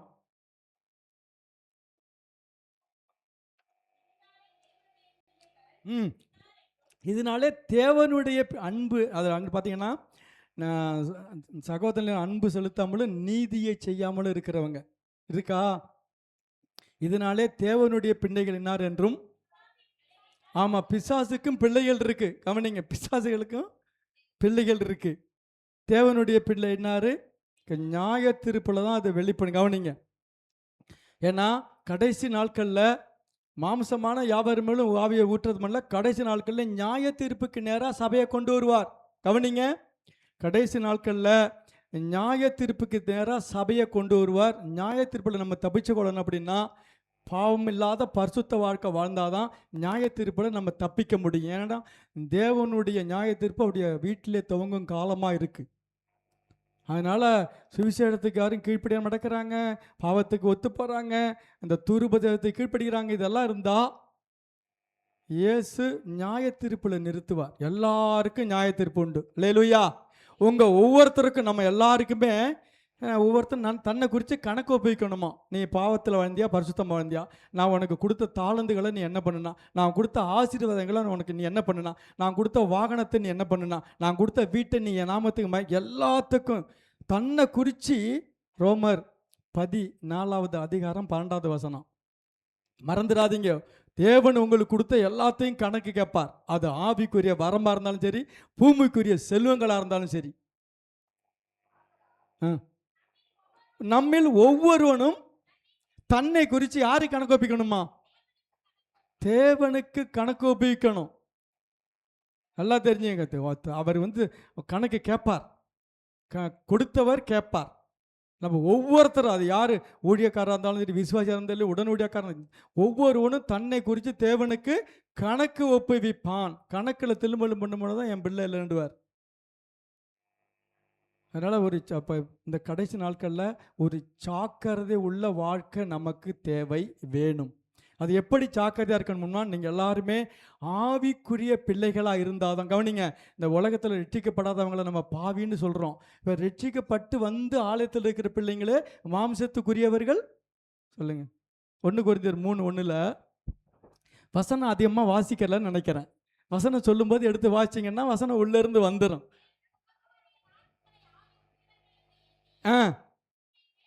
பேச ஒன்று ஆவிக்குரிய பிள்ளைகள்னு நான் சொல்லி பேச முடியாம மாம்சத்துக்குரியவர்கள் என்றும் கிறிஸ்துவுக்குள்ள.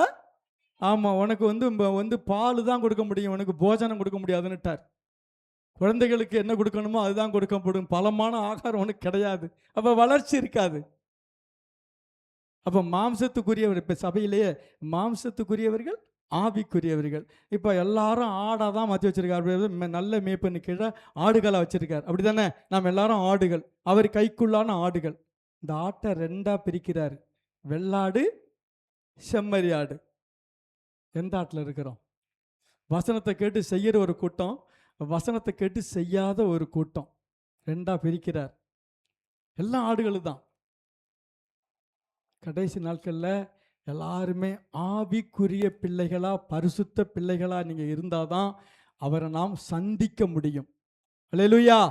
இந்த நாட்கள் எல்லாம் இப்போ சபைகள்லாம் ஒரு கூட்டம் புதுசாக வர்றாங்க, இன்னொரு கூட்டம் இருக்கிற கூட்டம் பின்மாட்டத்தில் போய்கிட்டு இருக்கு. எனக்கு நான் ஏசுநாரை நம்பி வந்தேன், நான் நினச்சபடி கிடைத்தபடி எதிர்பார்த்தபடி ஒன்றும் கிடைக்கல, எனக்கு அங்கே போராட்டம், இங்கே என்ன போராட்டமாக இருந்தாலும் ஆண்டவரை நீங்க உறுதியா பிடிச்சுக்கிட்டீங்கன்னா ஏற்ற வேளையில அவர் கிரியை செய்வார். அல்லேலூயா.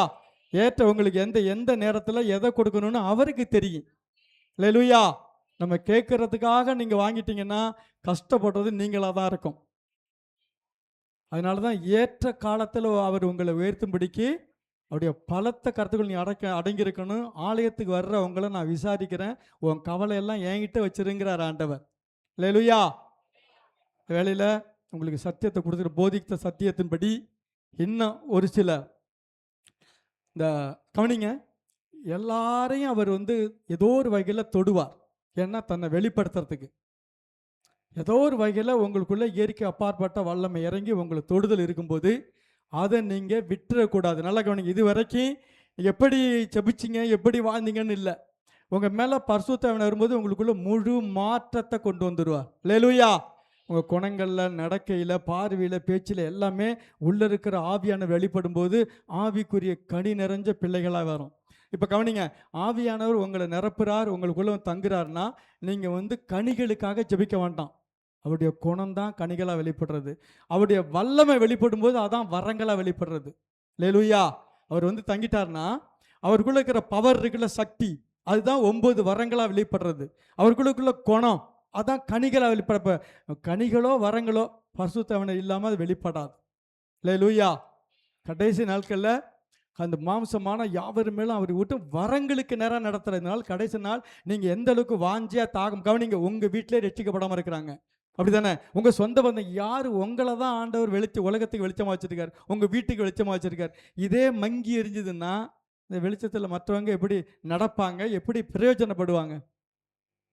உலகத்துக்கு ஒளியாக இருக்கிற இயேசு நம்மளை வெளிச்சமாக வச்சிருக்கிறார். இந்த வெளிச்சம் பிரகாசிக்கணும்.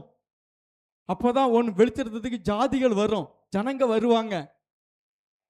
உங்களை பார்த்து தான் இயேசுவை அவங்க கற்றுக்கொள்ளுவாங்க. அல்லேலூயா. அதனால் ஒரு ஆளோட தனிப்பட்ட முறையில் உள்ள உங்கள் ஜெபம் உங்கள் முழு குடும்பத்தை மாற்றணும். உங்கள் முழு சமுதாயத்தை, சொந்த பந்தங்களெல்லாம் ஆண்டவருக்குள்ளே கொண்டு வரணும். அதனால் உங்கள்கிட்ட கணக்கு கேட்பார். உங்கள்கிட்ட தான் ஒருவன் தன் சொந்த தனங்களையும் விசேஷமாக வீட்டாரையும் விசாரிக்கணுங்கிறார். என்ன சாப்பிட்டியா, தூங்குனியா, வேலை பார்த்தியா, அந்த விசாரணை இல்லை. கிறிஸ்துக்குள்ளே நீங்கள் விசாரிக்கணும். அவங்களுடைய குறைகளை நான் உனக்காக ஜெபிக்கிறேன், நான் உனக்காக உபவாசம் போடுறேன், நீ இயேசுவோட வழியில் வந்துரு, நீ இயேசுவை பின்பற்று, உன்னை ஆசீர்வதிப்பா, கடைசியாக நமக்கு மோட்ச பாக்கியம், பரலோகம், சொர்க்கம். இப்போ இப்படி தான் நீங்கள் சுவிசேஷத்தை சொல்ல முடியும். இப்போ நீங்களே மங்கி எறியும் போது குறைஞ்சி ஒளி உங்களுக்குள்ளே குறைஞ்சிருக்கும் போது மற்ற இடத்துல எப்படி பிரகாசிக்க முடியும்? அதனால தான் நீங்கள் மலை மேல் உள்ள வெளிச்சம், அது மறைஞ்சிருக்காத வெளிச்சம். அல்லேலூயா. அதனால தான் சபைகளுக்கு சொல்லும்போது விளக்கு தண்டில் இருக்கிற வெளிச்சம்தான் வீட்டில் உள்ள யாவருக்கும் அந்த வெளிச்சத்தை கொடுக்கும். தண்டு கீழே வந்துட்டுன்னா அது மங்கி எரியும், எப்போ அணையுதுன்னு தெரியாது. நம்ம எரிகிற தீவெட்டியாக இருந்தால் தான் இயேசுவை சந்திக்க முடியும். அல்லேலூயா. 5 பேர் கொளுத்தி பாருக்காங்க, இல்லை எண்ணெய் இல்லை, எண்ணெய் இல்லை, எண்ணெய் இல்லை, ஆயத்தம் இல்லை. அவங்களுக்குள்ள எண்ணெய் இல்லை, ஆயத்தம் இல்லை, இது எஜமான சந்திக்கிற ஒரு தகுதி இல்லாமல் போயிட்டாங்க. அவங்களும் 10 பேரோட ஒன்றா வந்தவங்க தான். அப்போ நமக்குள்ள ஒரு ஆயத்தம். அதனால் கவனிங்க, இந்த வேலையில் உங்களை நல்லா விட்டு கொடுத்து, ஏசப்பா எனக்கு இன்னைக்கு நிரப்புங்க என்ன கேட்குற பிள்ளைகளுக்கு தான் அவர் கொடுப்பார்.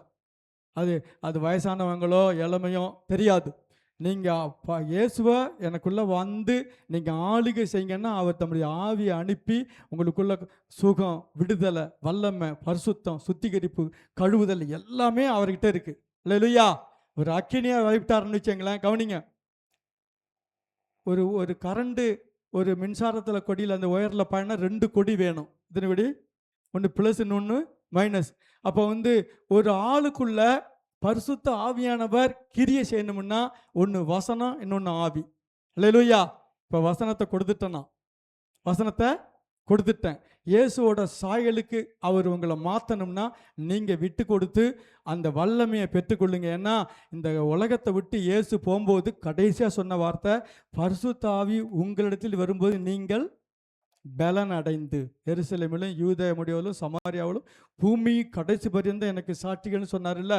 கடைசி அதுக்கப்புறம் அவர் எடுத்துக்கொள்ளப்பட்டார். அப்போ பரிசுத்த ஆவியானவர் வந்து பலப்படுத்தும் போது தான் பரிசுத்த வாழ்க்கையே நம்ம வாழ முடியும். மாம்சத்துக்கு உட்பட்டவர்கள் தேவனுக்கு பிரியமாக இருக்க முடியாது. இப்போ மாம்ச சிந்தையே மரணத்தை கொண்டு வருகிறது. இப்போ பாவத்தின் சம்பளம் மரணம். மாம்ச சிந்தை மரணம். இப்போ ரோமர் 6:23 பாவத்தின் சம்பளம் மரணம். ரோமர் 8:6 ஏன் பாவத்தின் சம்பளம் மரணங்கும் போது சாக்காட்டியா இருக்கிறோம்? மாம்ச சிந்தை மரணத்தை கொண்டு வருகிறத. ரோமர் 8:6 என்ன இருக்கு? ரோமர் 6:23 என்ன இருக்கு?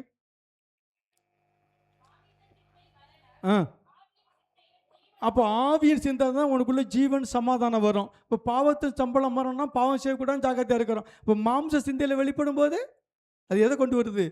மரணத்தை கொண்டு வருது. ஆவிக்குரிய மரணத்தை கொண்டு வருது. அதனால ஆவிக்குரிய பிள்ளைகள் ஆவிக்குரிய வாழ்க்கையில் வளரணும் பெருகணும் அப்படின்னா நீங்கள் பரிசுத்த ஆவியானவருக்கு இடம் கொடுத்து என்னை நிரப்புங்க. ஏன்னா அவர் ஊற்றப்படும் போது உங்களுக்கு சுகம், உங்களுக்கு விடுதலை, உங்களுக்கு சமாதானம், அவருடைய கனி, அவருடைய எல்லா முழுமையும் வெளிப்படும். அவருடைய பிள்ளை இதை கவனிங்க. இதை பெற்றுக்கொண்டதுக்கு பிறகு ஜாக்கிரதையாக இருக்கணும். ஒரு வேறு பிரிக்கப்பட்ட வாழ்க்கை வேணும். உலகத்தில் போய் நின்று நானும் ஒன்று தானா, நான் உன்னை மற்ற ஜனங்களை விட்டு வேறு பிரிச்சிருக்கிறேன், நீ என் பிள்ளை அப்படின்னு சொல்கிறதுக்கு பரிசுத்த வாழ்க்கை ரொம்ப முக்கியம். அதில் வேறு பிரிக்கப்பட்ட வாழ்க்கை நமக்கு வேணும். அப்போ தான் நமக்குள்ளே இருக்கிற அந்த அபிஷேகம், அந்த ஆவியானுடைய கிரியைகளை கலப்படம் இருக்காது, கரை வராது. அல்லேலூயா. அதனால் உங்களுக்கு வசனத்தை கொடுத்துட்டேன். இப்போ எந்த அளவுக்கு நீங்கள் விட்டு கொடுத்து வாஞ்சையாக தாகமாக கேட்குறீங்களோ, அவர் சொல்கிறாரு கேட்குற எல்லாருக்கும் கொடுப்பேன். அல்லேலூயா. கேட்கிற என் நாமத்தில் எதை கேட்டாலும் கொடுப்பேன்னு சொன்னால, நீங்கள் கேட்குற பிள்ளைகள் பெற்றுக்கொள்வாங்க. ஐயா என்னால் செபிக்க முடியலை, என்னால் பரிசுத்தமாக வாழ முடியலை. ஒன்னால் செபிக்க முடியலைங்கிறது ஆண்டவர் தெரியும். ஒன்னால் பரிசுத்தமாக வாழ முடியல, அவன் பரிசுத்தத்தில் போராட்டம் இருக்கிறது ஆண்டவருக்கு தெரியும். அதனால அவர் என்ன பண்ணுறாரு, இந்த நாளில் நீ எனக்கு இடம் கொடு, என்ன உள்ள அனுமதி, நான் உன்னை நிரப்புறேன். அல்லேலூயா. அந்த வல்லமை இறங்கும்போது யாரும் வேடிக்கை பார்க்காம கண்களை மூடி விட்டு கொடுங்க. நல்ல கையை தட்டி உற்சாகமாக. ஏன்னா அவர் அசைவாடும் போது கவனிங்க, அவர் அசைவாடும் போது நீங்கள் கண்ணை திறந்தீங்கன்னா மாம்சம் அந்த உலகம் தான் தெரியும். கண்ணை மூடி இருக்கும்போது உங்கள் இருதயத்தில் அந்த வல்லமை இறங்கும்போது அவர் சலத்தின் மேலே அசைவாடினார். ஆழத்தில் இருள் இருந்தது, வெளிச்சம் உண்டாக கடவுள்னு சொன்னால் வெளிச்சம் உண்டாகிடும். எல்லா இருளும் போயிடும். அது பாவ இருளோ, சாப இருளோ, வியாதி இருளோ உங்கள் மேலே அவர் அசைவாடும் போது அங்கே வெளிச்சத்தை கொடுத்துடுவார். அல்லேலூயா. அல்ல அவருடைய வல்லமையை யாரும் மட்டுப்படுத்துனீங்கன்னா மாம்சம் கிரியை செய்யும். அல்ல ஆண்டவரே இந்த நாளில் கேட்ட சத்தியத்தின்படி என்னை தொடுங்க, என்னை நிரப்புங்க. கேளுங்க. உங்களுக்குள்ள அவர் வந்து ஏதோ ஒரு வகையில் இயற்கைக்கு அப்பாற்பட்ட முறையில் உங்களை அவர் சந்திப்பார். யாரும் கண்ணை திறக்காம கண்ணை மூடி தேவ சமூகத்தில் நான் கேட்ட சத்தியத்தின்படி இன்றைக்கு எனக்கு ஒரு வல்லமை வேணும். அல்லேலூயா. இன்றைக்கு எனக்கு ஒரு விடுதலை வேணும். நான் அதை பெற்றுக்கொண்டு அந்த இடத்துலேருந்து போகணும். ஏன்னா நீங்கள் தொடுங்க. இப்போ வசனத்தை நான் கொடுத்துட்டேன். அப்போ ஆவியானவர் வரும்போது உங்களை அவர் எல்லா சத்தியத்துக்குள் நடத்துகிறார், எல்லா விடுதலைக்குள் நடத்துகிறார். ஆவியானவர் எங்கே இருக்கிறாரோ அங்கே விடுதலை, ஆவியானவர் எங்கே இருக்காங்க வல்லமை, அங்கே வெளிச்சம், அங்கே சமாதானம். இது எல்லாமே இயற்கைக்கு அப்பாற்பட்ட முறையில் உங்கள் மேலே இறங்கி இதிலேருந்து ஒரு செப வாழ்க்கையில் ஒரு புதிய தொடக்கம், ஒரு புது மனுஷனுக்குரிய கிரியைகள் வெளிப்படும். பழசெல்லாம் ஒழியணும்னா எவ்வளோ அறிக்கை பண்ணினாலும் போக மாட்டேங்குது. ஆவிக்கு இடம் கொடுங்க, அவரை நிரப்புவார். கவனிங்க, வசனத்தை கேட்ட யாவர் மேலும் சொல்லுங்க, வசனத்தை கேட்ட யாவர் மேலும் பரிசுத்த ஆவியானவர் இறங்கினார். அப்போஸ்தலர் நடவடிக்கைகள் 10:44 கொர்நேலியு வீட்டில் இதே மாதிரி பேதுரு வசனத்தை போதிச்சாரு. அந்த வசனத்தை கேட்ட யாவர் மேலும் என்ன நடந்ததான்? 10:44 பேசிக்கொண்டிருக்கையில் வசனத்தை கேட்ட யாரெல்லாம் வசனத்தை கேட்டு வாஞ்ச தாகமா இப்ப விட்டு கொடுக்கிறீங்களோ யாவர் மேலும் இறங்கினார். அவர் வார்த்தை வானமும் பூமி ஒழித்து போனால் வார்த்தை மாறாது. அல்லேலூயா. எல்லாரும் எழுந்திருப்போம். இது முக்கியமான நேரம். கேட்டீங்க, இப்ப பெற்றுக்கொள்ள போறீங்க. கண்களை மூடுங்க. எல்லா சிறு பிள்ளையிலிருந்து வாலிபர்களுக்கு எல்லார் மேலும் அவர்கிட்ட பட்சபாதம் கிடையாது. அவர் வர்றதுக்கு மின்சாரம் பாயணும்னா ரெண்டு கொடியும் சரியா இருக்கணும். நல்ல வசனமும் ஆவியும். இப்ப வசனத்தை கேட்டீங்க, இப்போ ஆவியானவர் கேட்ட உங்க மேல இறங்க போறார். பெற்றுக்கொள்றது எந்த அளவுக்கு நீங்க உங்கள்கிட்ட இருக்கு. அவர் கொடுக்க ஆயத்தமா இருக்கிறார். ஹல்லேலூயா. நன்றி ஆண்டவரே. இந்த வேளையில உங்க வார்த்தைகளை நாங்க தியானிச்சிருக்கிறோம்.